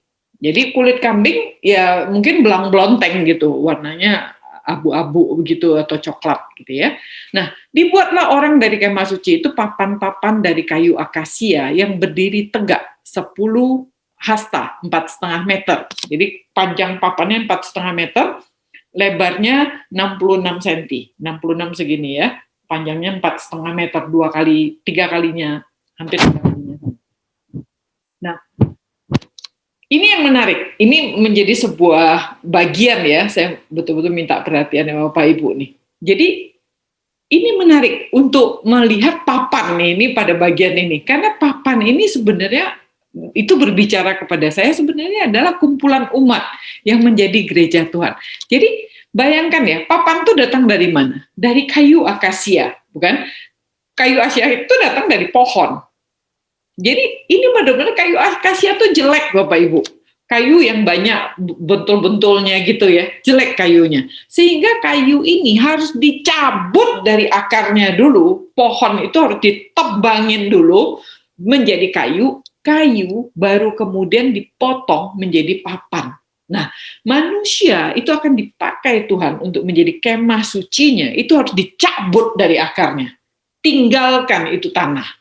Tinggalkan itu dosa, seolah-olah begitu ya, dicabut dari akarnya, dipotong, di-shape sama Tuhan, dipotong untuk menjadi papan. Ya. Nah, lalu tiap-tiap papan itu ada 2 pasaknya yang disatukan satu sama lain, diperbuat demikian dengan papan kemah suci. Dibuatlah orang papan-papan itu untuk kemah suci, 20 papan pada sebelah selatan. Nah, lalu kemudian dibikin alas perak. Papan itu ditancepin ke dalam alas perak itu, ya, dan juga dibuat di sisi yang kedua sama 20 papan, di bawahnya 40. Jadi satu papan ada 2 kaki ditancepin di dalam 2 alas perak. Nah ini benar, makanya kita membayangkan itu adalah manusia, ya, representasi manusia. Maka kakinya 2, tapi ditancepin itu di atas perak. Ingat, perak itu adalah uang penebusan untuk budak. Ya, jadi si kayu tadi yang sudah diangkat, dicabut dari akarnya, ditancepin, dipantek kepada alas perak. Artinya ditebus, berdiri di atas penebusan Kristus, kira-kira begitu. Dan kemudian papan ini punya pasak, harus bertopang-topangan satu sama lain. Kita nggak bisa cuma berdiri begini dong, kena tiup angin di padang gurun itu mati, ya bisa roboh semua kemah sucinya. Sehingga ada pasaknya gitu, yang membuat itu bersatu dengan yang lain. Dan di sisi belakang pada sebelah barat dibuat orang 6 papan, di 2 sudutnya itu dibikin ringnya kembar gitu ya, di atas juga, di bawah. Saya coba membayangkan, saya bukan ahli konstruksi, tapi membayangkan gitu. Oh, di atasnya kepalanya ada iketannya, di bawahnya juga ada iketannya. Sehingga palang-palang ini, ya, ada palang-palang berikutnya. Nih, ada kayu lintang dari akasia, ada 5 palang, dibikin kanan kiri dan di tengah-tengah disambungin semua dari ujung ke ujung. Nah, palang-palang ini disalut, dan ini disalut dengan emas. Kemudian ada gelang-gelang yang dibuat dari emas sebagai tempat memasukkan kayu-kayu lintang ini, dan kayu-kayu lintang itu disalut dengan emas semuanya. Ya, jadi kayu akasia tadi yang bontel-bontel, yang jelek itu tadi, disalut kemudian dengan emas. Nah, ini yang diibaratkan dengan umat yang di-shape sama Tuhan. Jadi dari kayu jelek dipotong, di-shape, dikasih palang melintang, disalut dengan emas untuk siap menjadi rumah Tuhan. Ya, setiap kita anak Tuhan ini adalah rumah Tuhan yang Tuhan sudah sikat, gitu ya, udah dirapikan, dihaluskan dan dikasih emas. Nah, jadi ini beberapa, kalau Bapak Ibu browsing gitu ya, Anda bisa dapat ini di Google. Tapi saya mencoba memikirkan gitu, gimana ya bentuknya. Dan kalau kita nemu kan banyak banget gitu, dan banyak banget semua orang berpendapat. Ada begini, ada begini. Prinsipnya yang kita pegang adalah papan itu nggak bisa sendiri. Dia harus ditopang dengan papan lainnya dan menjadi satu kesatuan dan ditancepin di dalam alas perak. Satu buah alas itu 1 talenta, 34 kilo perak. Artinya duk gitu, mantep tuh, nggak akan bergerak lagi. Dan total kemah suci itu ada 100 alas perak. Ya, 1 alas 1 talenta, 34 kilo perak artinya. Nah, dibuatlah tabir dari benang biru, benang ungu, benang merah, dan benang lenan halus yang dipintal bersama, dibuat yang ada kerupnya buatan ahli tenun. Nah, ingat ya, udah 2 kali nih kerup ya. Tadi kan bikin siling, bikin langit-langit, kain pertamanya ada kerupnya. Sekarang setelah bikin kemah sucinya, lalu dibikin tabir. Tabirnya juga ada kerupnya, ya. Nah, dibuatlah orang untuk itu 4 tiang dari kayu akasia yang disalut. Kayu jelek itu disalut dengan emas, dan ada kaitan dari emas, dituang alas perak untuk tiang itu. Dan dibuat orang tirai untuk pintu kemah dari benang biru, benang ungu, benang merah, dan benang lenan halus yang dipintal bersama tenunan yang berwarna-warna. Dan kelima tiangnya dengan kaitan dan untuk tiang itu disalutlah ujungnya dan penyambung-penyambungnya dengan emas. Dan kelima alasnya adalah dari tembaga. Jadi yang di bagian belakang nih, ya, ini kan ruang Maha Kudus nih, ya, tempat tabut. Nah, ini adalah tirai, ini disebut tabir. Nah, tabir ini ada kerupnya. Ini adalah tirai kemah suci yang di depan. Nah, yang di depan ini tirai kemah suci ini tidak ada kerupnya. Cuman benang merah, biru, ungu, ya, digabung-gabung, nggak ada emasnya juga, ya, benangnya itu. Kalau ini ada emasnya dan ada kerupnya. Nah, jadi kita perhatikan ya, di dalam tuh ada kerupnya, di luar nggak ada kerupnya, di pintu kemahnya sendiri. Dan ini alasnya perak, ini alasnya tembaga. Nah, perhatikan warnanya beda ya, ini tembaga, ini perak alasnya. Nah, jadi kalau tampak atas begitu, ini ada tirai, ada kerupnya, di sini nggak ada. Nah, sekarang kita perhatikan. Apa sih kerup? Jadi saya penasaran juga gitu sih, apa sih kerup? Nah, kalau kita kembali cari ini di Alkitab Sabda, berapa banyak sih kerup itu? Akan muncul di 79 ayat ya. Beda nggak kerup sama serafim? Nah, tadinya saya pikir sama tuh. Serafim ketika di browsing cuma ada 2 ayat loh yang pakai serafim. Berarti kerup tidak sama dengan serafim. Nah, karena serafim 2 ayat, kita mulai dari serafim dulu ya. Nah, serafim itu muncul di ayat Yesaya ini. Ketika Yesaya mendapatkan penglihatan, dia lihat ada Tuhan di atas bait Allah gitu ya. Nah, di sini para serafim berdiri di sebelah atasnya, masing-masing ada 6 sayap. 2 sayap dipakai tutup muka, 2 sayap pakai tutup kaki, 2 sayap buat melayang-layang. Jadi nggak kelihatan mukanya kayak apa, nggak tahu, karena ditutupin ya, pakai sayap terbang, 2 sayap menutupi kaki. Jadi kakinya pun seperti apa kita nggak tahu. Itu serafim. Ya. Nah, kemudian seorang serafim tetapi seorang dari serafim itu. Nah, di sini Yesaya menulisnya itu pakai kata seorang. Jadi kita sosok kayak manusia gitu ya. Seorang dari serafim itu terbang mendapatkan aku, di tangannya ada bara yang diambilnya dengan sepit di atas mezbah. Ia menyentuhkannya kepada mulutku dan berkata, lihat, ini telah menyentuh bibirmu, maka kesalahanmu telah dihapus dan dosamu telah diampuni.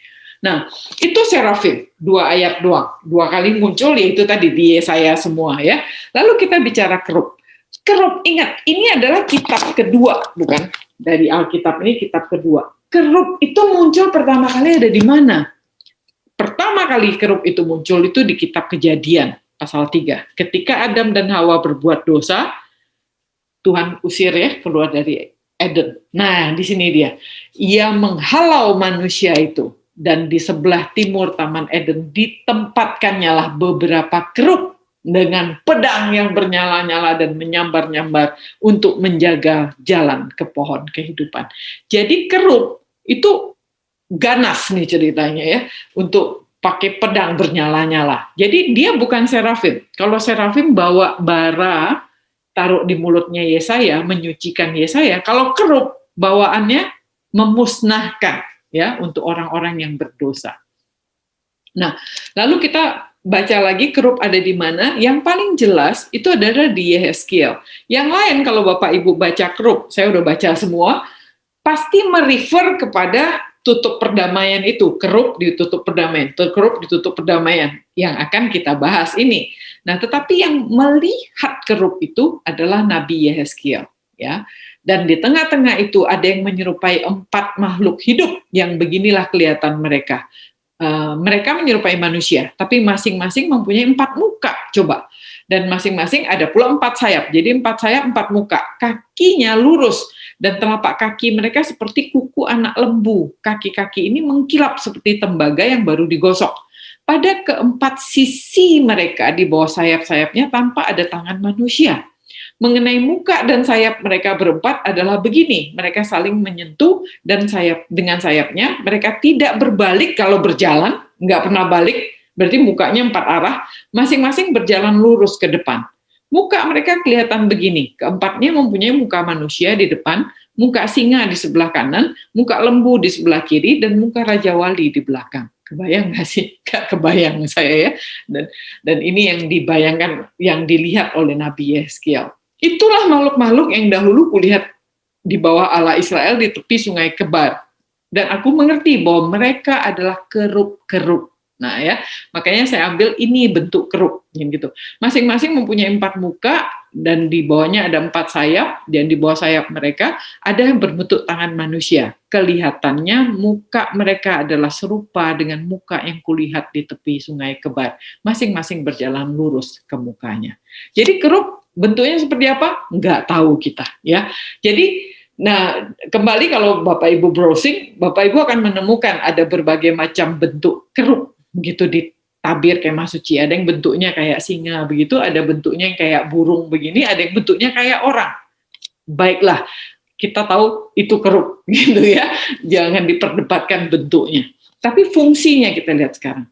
Kerub itu adalah penjaga kekudusan Tuhan. Jadi dia itu menjaga kekudusan Tuhan. Itu fungsinya dia. Ya, dia punya 4 wajah, kerub, manusia, singa, elang, dan 4 sayap. Ada yang bilang kerub itu sendiri, ada yang kerbau lah, ada yang bilang beruang lah gitu ya. Jadi saya daripada salah taruh kerub dulu deh. Kerub, manusia, singa, elang gitu ya, dan 4 sayap. Nah, peristiwanya yang kita tahu tadi, kerub itu muncul di penjaga Eden ya, ketika mengusir manusia, perang pedang bernyala-nyala, usir. Ya, itu kerub. Lalu dia mengapit tutup perdamaian yang akan kita baca ini. Lalu dia mengawal Tuhan saat meninggalkan bait suci. Itu penglihatan Yehezkiel yang barusan kita baca ya. Itu kerub itu yang menjadi kendaraannya Tuhan, kira-kira begitu. Nah, malaikat itu penyampai pesan.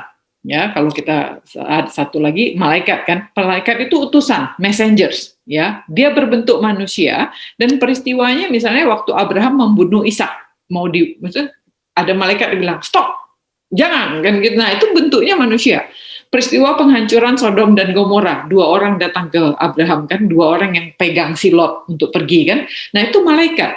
Lalu di perjanjian baru yang menemui Sakaria untuk kasih tahu istrimu mau melahirkan si Elizabeth, yang kasih tahu Maria, para gembala ketika Tuhan Yesus lahir, itu para malaikat ya, bukan serafim, bukan kerub.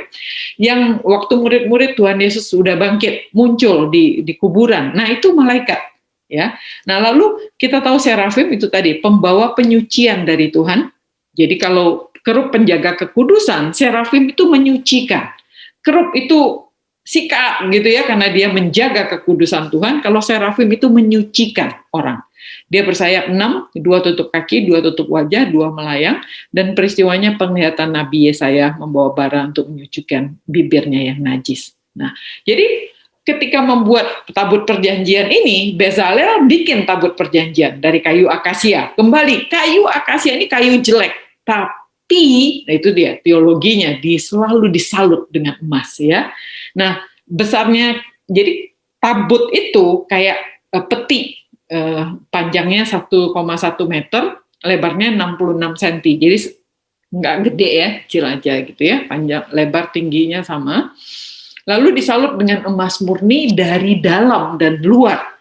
Kemudian dikasih bingkai emas di sekelilingnya. Lalu dituang 4 gelang emas di pinggir-pinggir tabut itu, dan pada keempat penjurunya, yaitu 2 gelang pada rusuk yang satu, 2 gelang pada rusuk yang kedua. Dibuatnya kayu pengusung dari kembali kayu akasia ya, salut dengan emas, dimasukkan kayu pengusung itu supaya dapat diangkut, lalu dibikin tutup perdamaian. Nah, tutup perdamaian ini dari emas murni, nggak ada kayunya. Ini mesti berat banget nih. Emas murni, 2,5 hasta panjangnya, 1,5 hasta. 2,5 hasta itu kira-kira ya selebar tabut ini mestinya ya, sama ya, 110 cm dan lebarnya 66 cm. Jadi tutupnya itu dibikin dari emas murni, dan bahasa Inggrisnya disebut the mercy seat ya. Satu-satunya kursi yang ada di dalam rumah Tuhan ini adalah kursinya Tuhan, ini ya, the mercy seat. Nggak ada kursi di dalam kemah suci. Nah, dibuatlah 2 kerub. Nah ini ya, jadi dibikin 2 kerub, bukan 2 malaikat, bukan 2 serafim, 2 kerub dari emas. Dari emas tempaan dibuatnya itu di kedua ujung tutup perdamaian. 1 di ujung kiri, 1 di ujung sebelahnya lagi. Seiras itu adalah menyatu ya, menyatu jadi satu gitu, jadi nggak ada potongan. Seiras dengan tutup perdamaian itu dibuat kerub itu pada kedua ujungnya. Nah, jadi kembali nih, kalau kita kembali cari-cari nih, ada segala macam rupa, ada, karena ini penafsiran ya.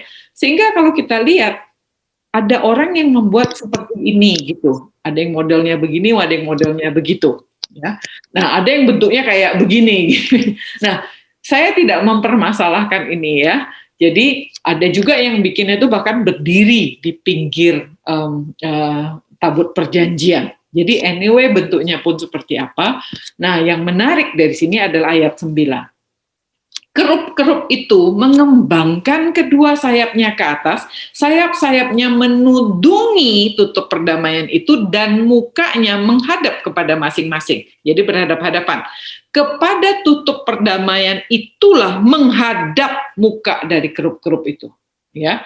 Ditegaskan pada bagian akhirnya, kepada tutup perdamaian itulah menghadap muka kerub-kerub itu. Jadi kerub-kerub itu nunduk memandang tutup perdamaian itu. Pertanyaannya, mengapa begitu? Apa yang kerub-kerub itu lihat? Kenapa dia harus memandang kepada tutup perdamaian itu? Apakah itu tanda hormat? Kan gitu. Masa tanda hormat begitu kan gitu? Tuhan kan ada di mana-mana gitu. Kenapa kerub-kerub itu memandang tutup perdamaian itu? Yang kita harus tahu adalah ini, teman-teman. Jadi Bapak Ibu, saya terpaksa loncat ke imamat ya. Jadi tutup perdamaian ini kita akan baca di imamat 16, itu adalah hari penebusan dosa, the day of atonement. Harun harus mempersembahkan lembu jantan yang menjadi korban penghapus dosa bagi dirinya dan pendamaian baginya dan bagi keluarganya. Dia harus sembelih lembu jantan. Kemudian dia harus ambil perbaraan dari api penuh, berisi penuh bara api dari atas mezbah yang di hadapan Tuhan. Jadi di luar ada mezbah kan, bakar korban. Diambil tuh serangkup penuh ukupan, wangian, bawa masuk ke belakang tabir. Ingat, belakang tabir artinya ruang maha kudus ya. Kemudian dia harus meletakkan ukupan itu di atas api yang di hadapan Tuhan, sehingga asap ukupan memenuhi tutup perdamaian, mersisit tadi, di atas hukum Allah supaya ia jangan mati. Lalu ia mengambil sedikit dari darah lembu. Jadi darah lembu itu diambil, dipercikkan dengan jarinya ke atas tutup perdamaian itu loh, di bagian muka dan ke depan tutup perdamaian itu. Jadi di atasnya dipercikin, di depannya artinya ke tabutnya dipercikin juga, memercikan sedikit, dan itu dilakukan dengan jarinya 7 kali, terus 7 kali dipercikit gitu ya, atas dan depan. Kemudian sembelih lagi domba jantan, tadi lembu itu untuk dirinya sebagai imam, sekarang domba. Domba pun disembelih untuk penghapus dosa bangsa. Dia imam besar kan, jadi dia mewakili bangsa juga. Kembali diambil darahnya, dipercikin kembali di atas tutup di depan tabut itu juga. Dengan demikian ia mengadakan pendamaian bagi tempat kudus itu karena segala kenajisan orang Israel dan karena segala pelanggaran mereka, apapun juga dosa mereka. Demikian harus diperbuatnya dengan kemah pertemuan yang tetap diam di antara mereka di tengah-tengah segala kenajisan mereka. Jadi itu yang dilakukan sama Harun. Dia bawa darah, diambil, dipercikin. Ya. Nah, itu yang dilihat sama kerup-kerup ini, Bapak Ibu. Jadi kerup-kerup itu mengembangkan sayapnya ke atas, menudungi tutup perdamaian, dan mukanya menghadap masing-masing, dan kepada tutup perdamaian itulah menghadap muka kerup-kerup itu. Jadi yang kerup-kerup itu lihat adalah darah itu. Darah itu tidak pernah dibersihkan. Ya, nggak ada tercatat dalam Alkitab bahwa darah itu harus dibersihkan, nggak ada. Jadi darah itu akan tetap menempel di situ, dan itu dilakukan setahun sekali. Tunggu tahun depan lagi, Harun masuk lagi, mercikin lagi. Nah, darah yang tahun lalu udah kering, warnanya udah nggak karuan begitu kan, udah coklat tua, tambah lagi darah. Setiap tahun dilakukan dan itu tidak pernah dibersihkan. Artinya apa, Bapak Ibu? Emasnya itu dikotori dengan darah itu, dan kerup itu pandang darah itu supaya si imam besar ini nggak mati, ya, supaya tidak terjadi pengampunan dosa itu tuh dia bisa lihat dan dia menjaga kekudusan Tuhan. Jadi kekudusan Tuhan itu menuntut ada korban yang harus mati supaya umat ini tidak mati. Makanya imam besar setiap tahun harus datang percikin. Jadi kita bayangin ya, itu tabut suci, ya, tabut itu emas gitu kan. Jangan bilang mentereng kayak begitu. Di atasnya itu ada bercakan darah yang nggak bisa hilang dan tidak pernah bisa hilang, karena setiap tahun dilakukan. Ya, pasti baunya udah nggak karuan. Jadi yang kita lihat adalah Allah kita, Tuhan kita itu mau direndahkan sedemikian, menanggung sebegitunya gitu, dengan mestinya definitinya dia, keilahiannya dia, tapi harus dikotori dengan darah itu. Karena dengan cara seperti itu baru kekudusan Tuhan itu bisa dijaga. Ya, nah itu dia, ya. Nah, lalu membuat roti sajian, membuat meja roti sajian. Dibuatlah meja dari kayu akasia. Ini mejanya kecil aja, 90 cm, panjangnya, lebarnya 45, tingginya 66 cm. Disalut dengan emas murni. Lah, semua disalut dengan emas murni. Dibuat pula bingkirnya gitu ya. Dikasih lagi gelang-gelang untuk angkatnya, kemudian dimasukin kayu pengusung, dan kayu pengusungnya juga dari kayu akasia yang disalut dengan emas supaya meja itu dapat diangkut. Kemudian perkakasnya, nah jadi setelah meja itu disiapin, perkakasnya juga disiapin, ada cawannya, ada pialanya, ada kendinya, semua dari emas murni. Ya, selalu perabotan ini adalah terjadi dari kayu akasia emas, dan semua perangkatnya itu, kalau itu adanya di dalam kemah suci pasti dari emas. Ya. Membuat kandil. Kandil itu lampu, dibuatlah kandil dari emas murni, dari emas tempaan dibuatnya kandil, baik kaki, batang, kelopak, tombol semua dari emas ya, dibuat satu tali gitu, satu sambungan. Ada 6 cabang, 3 ke kiri, 3 ke kanan, ada 3 kelopaknya, ada bunga badamnya, ada tombol-tombolnya gitu ya. Ini kita udah bahas, saya cepat aja. Lalu semua ini dibikin lengkap dengan sepitnya dari emas murni dan 1 talenta 34 kilo. Jadi 1 talenta itu 34 kilo ya, emas murni dibuat kandil itu dengan segala macam perkakasnya. Nah ini semua emas murni, nggak ada pakai kayu ini ya. Nah lalu setelah selesai di ruang kudus, kita masuk ke ruang pelataran di luar nih, mesbah pembakaran ukupan. Dibuatlah mesbah pembakaran, masih di dalam ruang kudus, ini mesbah pembakaran ukupan ya. Dari kayu akasia kecil 45 cm, panjang lebarnya, tingginya 90. Ini yang kita bicarakan ya. Jadi doa itu bukan panjang dan lebarnya, tetapi dalamnya. Karena dalamnya tingginya 2 kali lipat panjang dan lebarnya. Ya, ada tanduk-tanduk, lalu disalut dengan emas murni lagi, dan di atasnya dibikin bingkai emas, lalu ada 2 gelang. Ya, gelangnya bukan 4 ini ya, 2 aja. Ditaruh di kedua rusuk untuk mengangkat kayu pengusung. Dan dibuat kayu pengusung itu dari kayu akasia disalut emas. Kemudian dibuat minyak urapan dari yang kudus itu dan ukupan murni dari wangi-wangian seperti buatan seorang tukang campur rempah. Ingat ya, jadi pegangannya cuma 2 nih, karena ini mungkin ringan, jadi nggak perlu 4 pegangannya. Saya juga nggak tahu kenapa, tapi cuma 2. Lalu ada tanduk-tanduknya, dan kembali setahun sekali Harun, imam besar, harus memberikan darah itu di atas emas ini.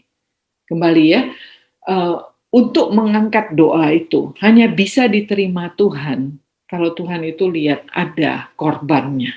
Ya, kita tuh udah nggak bisa datang kepada Tuhan kalau sudah tidak ada korbannya. Harus ada korbannya dan itu memuaskan pengudusan Tuhan, baru kita bisa datang. Prinsip itu yang kita harus belajar dari Kemah Suci. Nah, lalu kita bikin mesbah korban di luar. Dibuat mesbah korban ya 2 meter, 25 panjang lebarnya, tingginya 1,35 meter, dibuat tanduk-tanduk. Semua ini ada tanduknya ya, keempat sudutnya. Tanduk ini dipakai buat ngikat korban juga, dan semua disalut dengan tembaga. Ini di luar ya, dekat pelataran. Kenapa tembaga? Karena ini tempat manusia. Dibuatnya segala perkakas dari kuali, sodok, bokor, semua perkakas dari tembaga.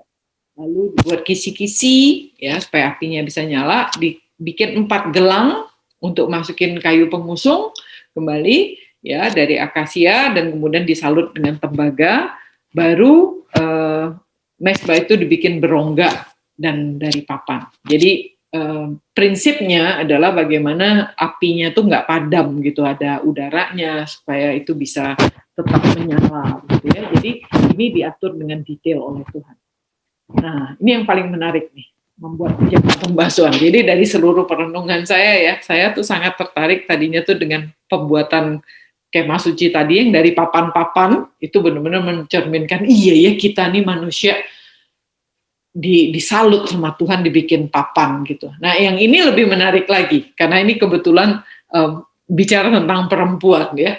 Dibuat bejana pembasuhan dan juga alasnya dari tembaga dari cermin-cermin para pelayan perempuan yang melayani di depan pintu kemah pertemuan. Nah, ini unik ya. Saya pagi-pagi tebak-tebakan sama Yakub, suami saya. Saya tanya, "Kub, tahu nggak bejana pembasuhan bikin dari apa?"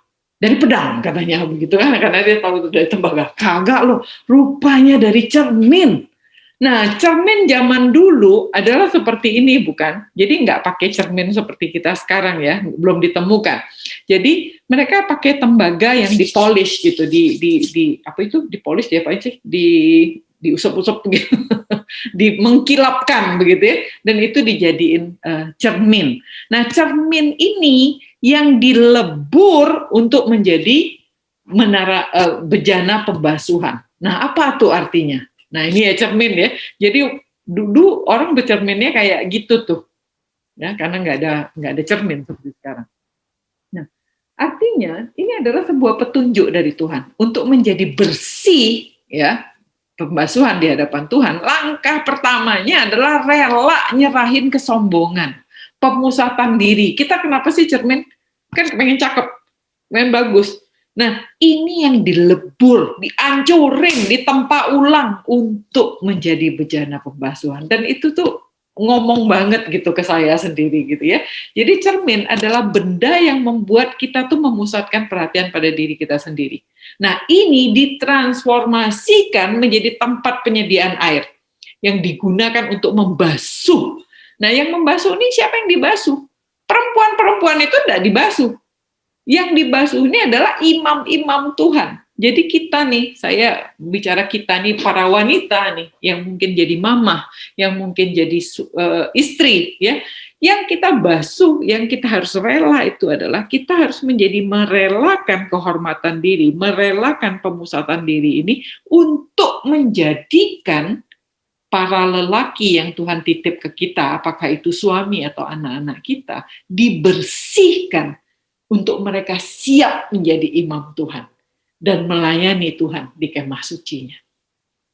Wow, bagi saya itu sebuah mandat yang luar biasa. Saya doakan dengan sungguh-sungguh dan saya bilang saya mau Tuhan. Bagaimana perempuan-perempuan, saya ingin menjadi inspirasi bagi para perempuan untuk kita-kita perempuan ini harus bertanggung jawab menghancurkan kesombongan kita, pemusatan pada diri kita untuk membentuk bejana pembasuhan untuk para imam, bukan kita, karena kita nggak imam, perempuan nggak imam, ya. Untuk imam-imam ini dilayakkan oleh Tuhan, dibasuh dan mereka bisa masuk ke kemah suci itu dan berdoa untuk kita. Nah, perlu kerelaan hati perempuan. Dan perempuan, ada yang juga bilang kan, perempuan itu kan ibarat leher, lelaki itu mukanya. Mau belok kanan kiri, lehernya yang atur. Nah, di sini nih, saya menggumulkan gitu ya, peran perempuan itu secara alkitabiah yang Tuhan tuntut dari kita adalah kita tuh rela untuk menjadi penolong bagi para lelaki yang Tuhan titip kepada kita. Jadi memang perempuan adalah penolong. Ya, nah cara menolongnya hancurin semua kesombongan, hancurin semua pemusatan diri, bikin bejana pembasuhan, tolong suamimu menjadi imam. Luar biasa ya. Nah kemudian kita sampai di luar, bikin pelataran nih dari sebelah selatan ya, lalu dipintalah benang lenan halus, 45 meter panjang ya, lebarnya 22,5 meter ya. Jadi ini gede lah, segede setengah lapangan sepak bola kali ya, 45 meter kali 22,5 gitu ya. Bapak Ibu bisa baca dengan detailnya. Nah, yang menarik dari sini adalah kalau kita perhatikan, saya mesti tunjukin gambarnya soalnya, sabar ya. Sorry. Nah, jadi semua pelataran ini dibikin layar demi layar gitu, sampai 20, sebelah sana 10. Nah, bagian di sini nggak 10, tapi 3, 3, 4. Nah, bentuknya itu adalah begini, Bapak Ibu. Ya, gitu ya. Jadi, tirai-tirai pelataran itu semua putih kan. Di tengah-tengah sini, ini ada pintunya. Nah, ini dia. Tirai pintu pelataran itu tenunan berwarna-warna dari benang biru, ungu, merah, dari benang lenan halus dipintal bersama 9 meter panjangnya dan tingginya lebar kain itu 2,25 meter, sama tinggi dengan layar pelataran itu.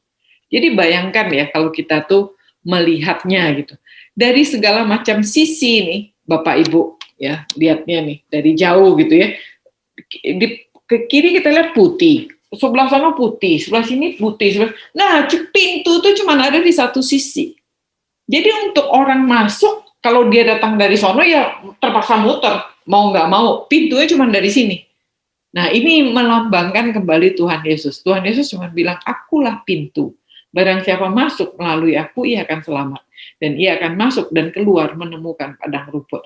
Nggak ada pintu lain, satu-satunya pintu. Dan lihat, pintu ini warna tirainya sama bukan dengan warna tirai kemah suci, tapi nggak ada kerupnya gitu. ya, nggak ada yang membunuh di situ ya, nggak ada kerupnya, nggak ada kerupnya itu. Artinya apa? Artinya Allah itu meraih keluar, mengundang orang datang, nggak nakut-nakutin gitu ya, mengundang orang datang untuk bisa masuk, masuk. Dan Tuhan Yesus itu mau turun ke dunia dan dia mengundang orang datang. Tapi pintunya cuma satu, nggak ada pintu lain. Sisi lain nggak ada pintu. Pintu cuma satu. Ya. Nah, jadi dari jauh tuh bentuknya seperti itu, Bapak Ibu. Semua pohon putih doang. Lalu ingat, kemahnya sendiri, kemah sucinya sendiri paling luar adalah bulu kambing, bukan? Jadi bulu kambing itu bentuknya abu-abu jelek begitu kali, yang nggak menarik. Tapi begitu kita masuk pintu tersebut akan ketemu mezbah pembakaran, ketemu bejana pembasuhan, baru bisa masuk ke kemah suci. Begitu masuk kemah suci, semuanya emas. Ya, langit-langitnya kain biru tadi yang ada kerupnya tadi. Wah, indah sekali kalau kita bisa masuk ke dalam kemah suci. Makanya itu yang diinginkan semua orang Yahudi. Mereka udah nggak bisa masuk ke kemah suci. Karena yang ditunjuk jadi imam adalah Lewi. Mereka tuh, jadi kalau dibacain begini, mereka ngebayangin gitu. Waduh, gitu ya. Dan merindukan untuk masuk ke kemah suci. Nah, ini yang saya tantang Bapak Ibu. Kita sebagai orang Kristen, kita semua adalah imam. Ya. Nah, saya masih cepat. Masih ada satu pasal lagi yang harus kita selesaikan. Nah, biayanya sekarang. Nah, ini daftar biaya untuk mendirikan kemah suci, ya, dari tempat hukum Allah, yang disusun atas perintah Musa oleh orang Lewi di bawah pimpinan Itamar, anak Imam Harun. Bezalel bin Uri bin Hur dari suku Yehuda membuat segala yang diperintahkan Tuhan kepada Musa, dan bersama-sama dengan dia ada Aholiab, anak Ahisamak dari suku Dan seorang tukang dan ahli, seorang yang membuat tenunan yang berwarna-warni dari benang biru, benang ungu, benang merah, dan benang lenan halus. Segala emas yang dipakai untuk segala pekerjaan mendirikan tempat kudus itu, yakni emas dari persembahan unjukan ada 29 talenta, kaliin 34 kilo ya, saya udah hitungin tuh, 986 kilo. Dan 730 shikal, 1 shikal 11,4 gram, ya, berarti ada 8,3 kilo. Kalau kita gabungin, nyaris 1 ton, ya, 1 ton emas ditimbang menurut shikal kudus. Jadi kalau saya bilang, masuk akal nggak sih 1 ton? Oh, masuk akal, karena mereka 2 juta manusia kan. Kira-kira setiap jiwa tuh nyumbang setengah gram. Nah, setengah gram emas dapat tuh 1 ton. Nah, dari mana mereka dapat? Ya dari orang Mesir yang memberikan mereka dengan sukarela waktu mereka keluar dari Mesir. Ingat ya. Dan mereka willing untuk kasih kepada Tuhan, karena Tuhan yang menggerakkan hati mereka, dan mungkin ada pertobatan juga, dan mereka kasih dengan sukacita. Lalu perak. Nah, perak persembahan mereka yang didaftar dari jemaat itu. Ingat kan, mereka bayar kan, lupa saya berapa shikal gitu ya, untuk 1 orang, dan setiap orang itu setengah shikal ditimbang menurut shikal kudus untuk setiap orang yang termasuk orang-orang yang terdaftar berumur 20 tahun ke atas. Jadi jumlah lelakinya sekian, kaliin setengah shikal, dapatlah 100 talenta.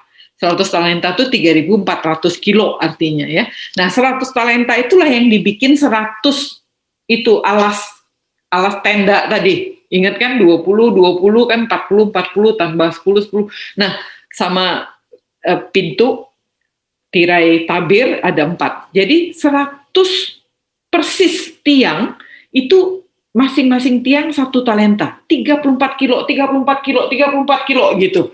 Nah, makanya luar biasa ya, bisa persis gitu yang dibutuhkan itu dengan apa yang disediakan orang. Jadi ini bukan sumbangan, ini kan duit dari pajak, ya toh, setengah shikal perak. Nah, jadi 100 talenta yang dipakai untuk menuang alas-alas tempat kudus dan alas tiang tabir itu 100 alas sesuai dengan 100 talenta itu. Jadi 1 talenta 1 alas.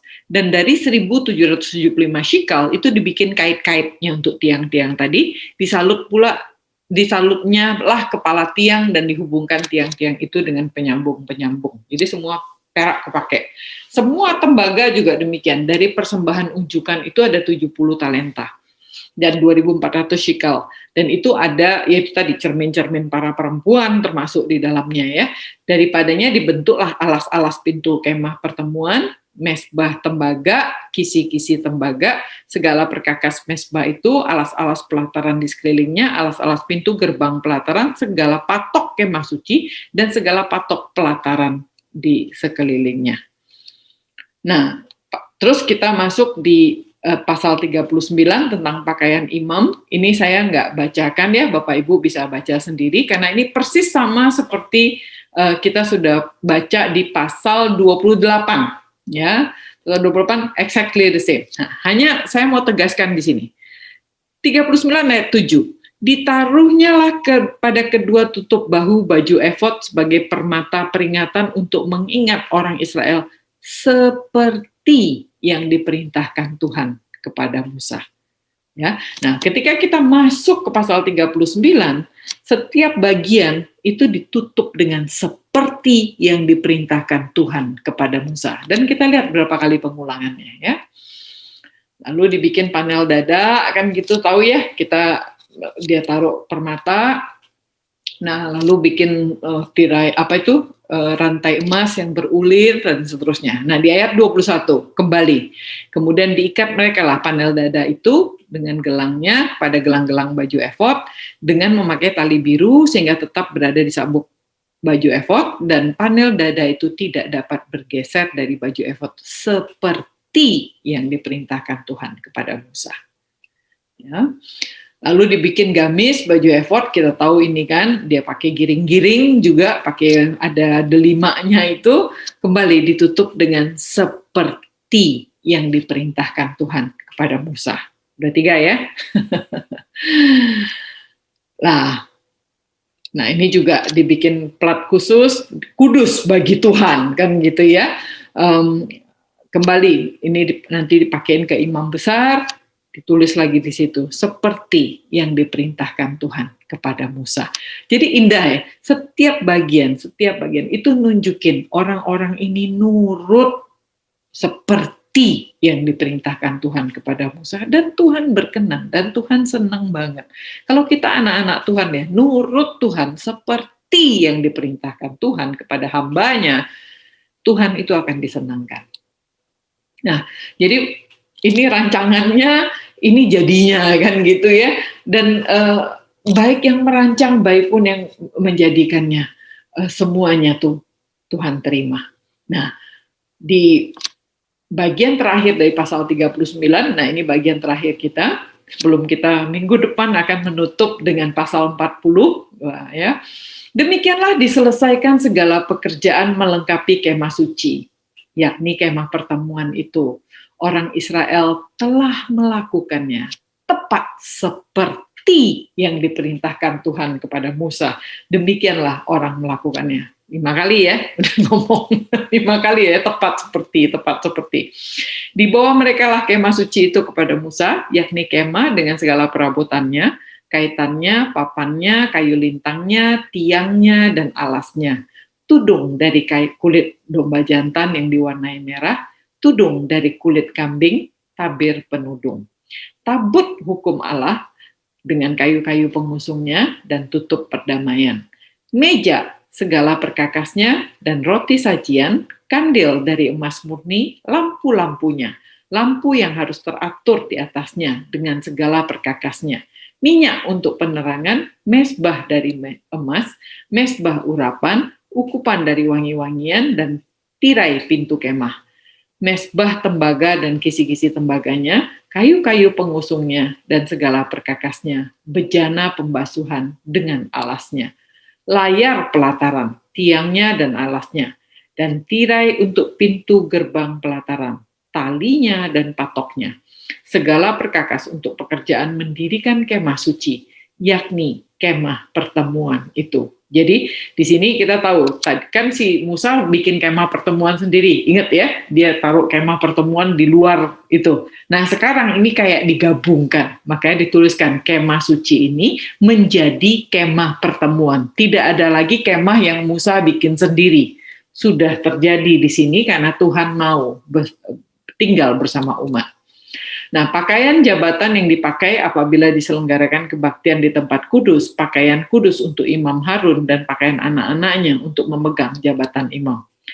Tepat seperti yang diperintahkan Tuhan kepada Musa, demikianlah dilakukan orang Israel, segala pekerjaan melengkapi itu. 6 kali ya dikatakan tepat seperti yang diperintahkan Tuhan.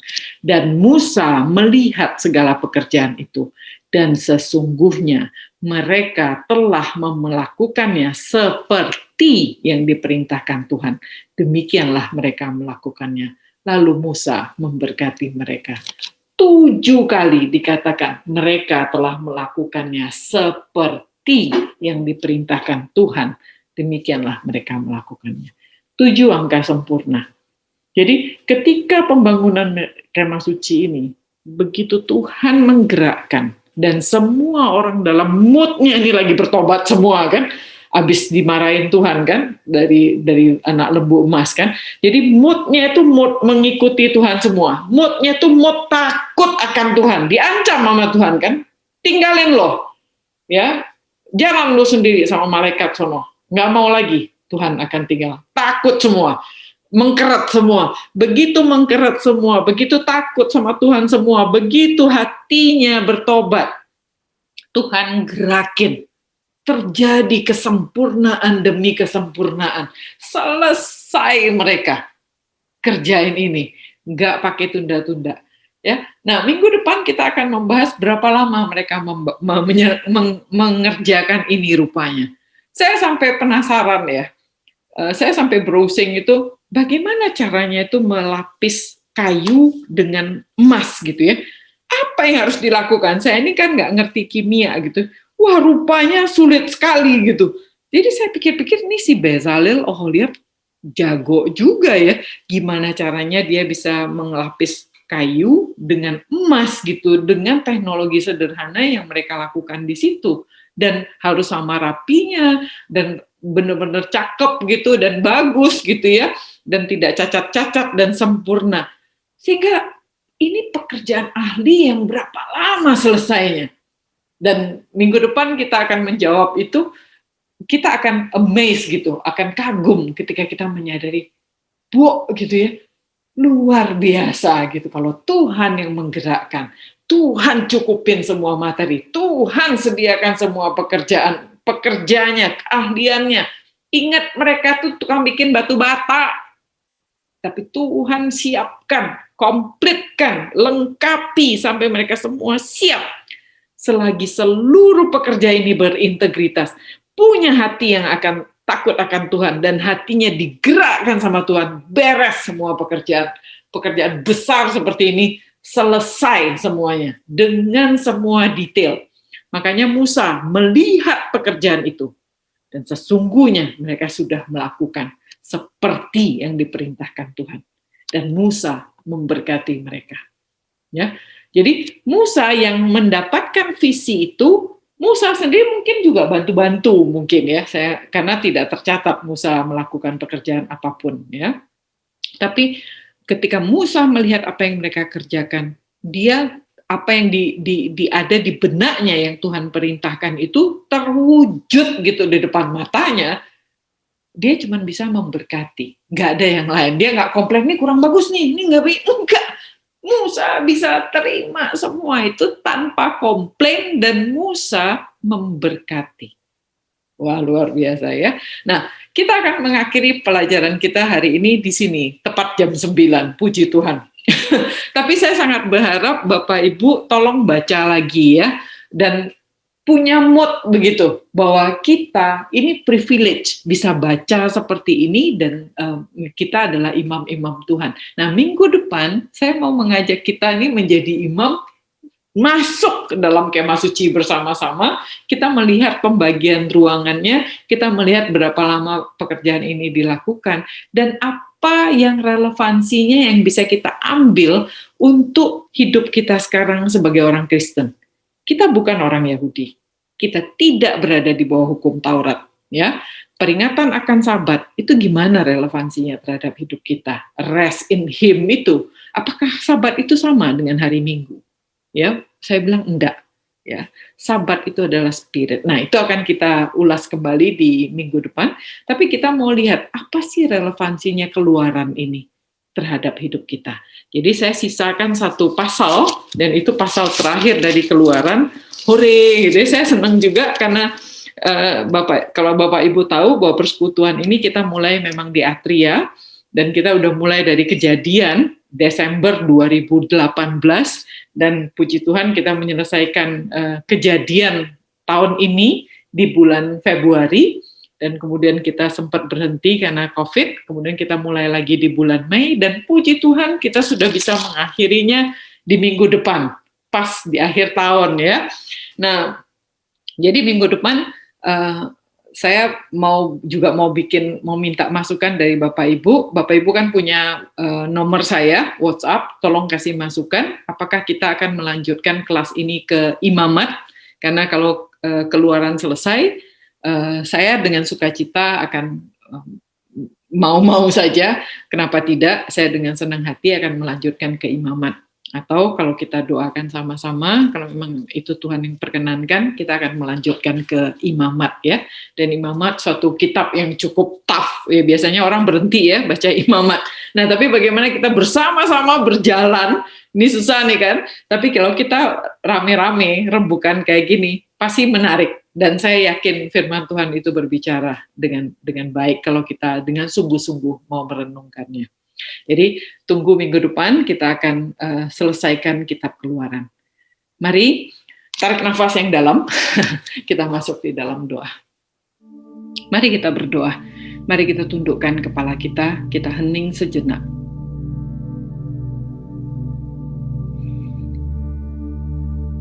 Mari kita berdoa.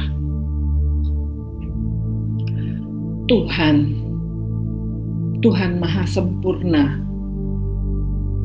yang hanya karena penebusan Tuhan Yesus, kami boleh memanggil Engkau Bapa kami. Kami sungguh bersyukur ya Tuhan, pada malam ini kami boleh belajar bersama-sama. Kami memuji Engkau untuk anugerah kepekaan yang Tuhan beri, untuk mengenali pribadi Tuhan, yang adil, yang pengasih, penyayang, panjang sabar, pengampun, dan berlimpah kasih setia. Kami menyadari Tuhan, bahwa Engkau adalah Tuhan yang maha sempurna, dan rancangan-Mu sempurna, tidak bercela. Dan kami bersyukur Tuhan, bahwa kami adalah bagian dari rencana-Mu itu. Kami ada di dalam rancangan-Mu itu.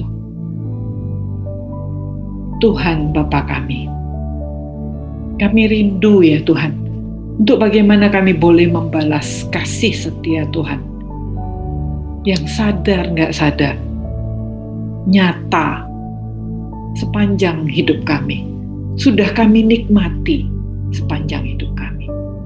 Ajar kami untuk menyadari itu ya Tuhan, dan ajar kami untuk mengucap syukur untuk itu. Ajar kami Tuhan, setia, seperti Engkau yang setia. Untuk kami setia mengikuti perintah-Mu. Setia untuk jalan di jalan-jalan yang Tuhan tunjukkan. Dan kami mohonkan ya Tuhan, penyertaan Roh Kudus. Kalau Roh Kudus Tuhan tidak beserta dengan kami pasti tenggelam, kami pasti tersesat, karena suara kedagingan kami kuat, dan kami mau malam ini sungguh memohonkan pertolongan Tuhan, agar kedagingan ini bisa kami hancurkan, kami lebur menjadi bejana pembasuhan Tuhan. Tolong kami ya Bapa, tolong setiap kami, besertalah terus ya Tuhan, karena kasih setia-Mu yang berlimpah itu. Kami mohonkan doa ini, sampai kami bertemu lagi di minggu depan, untuk perlindungan Tuhan, anugerah Tuhan, dan berkat Tuhan ada di atas kami. Di dalam nama Tuhan Yesus, kami berdoa. Amin. Selamat malam semua Bapak Ibu, terima kasih ya. Sampai ketemu minggu depan. Bersorak bagimu, sukacita surga nyata penuh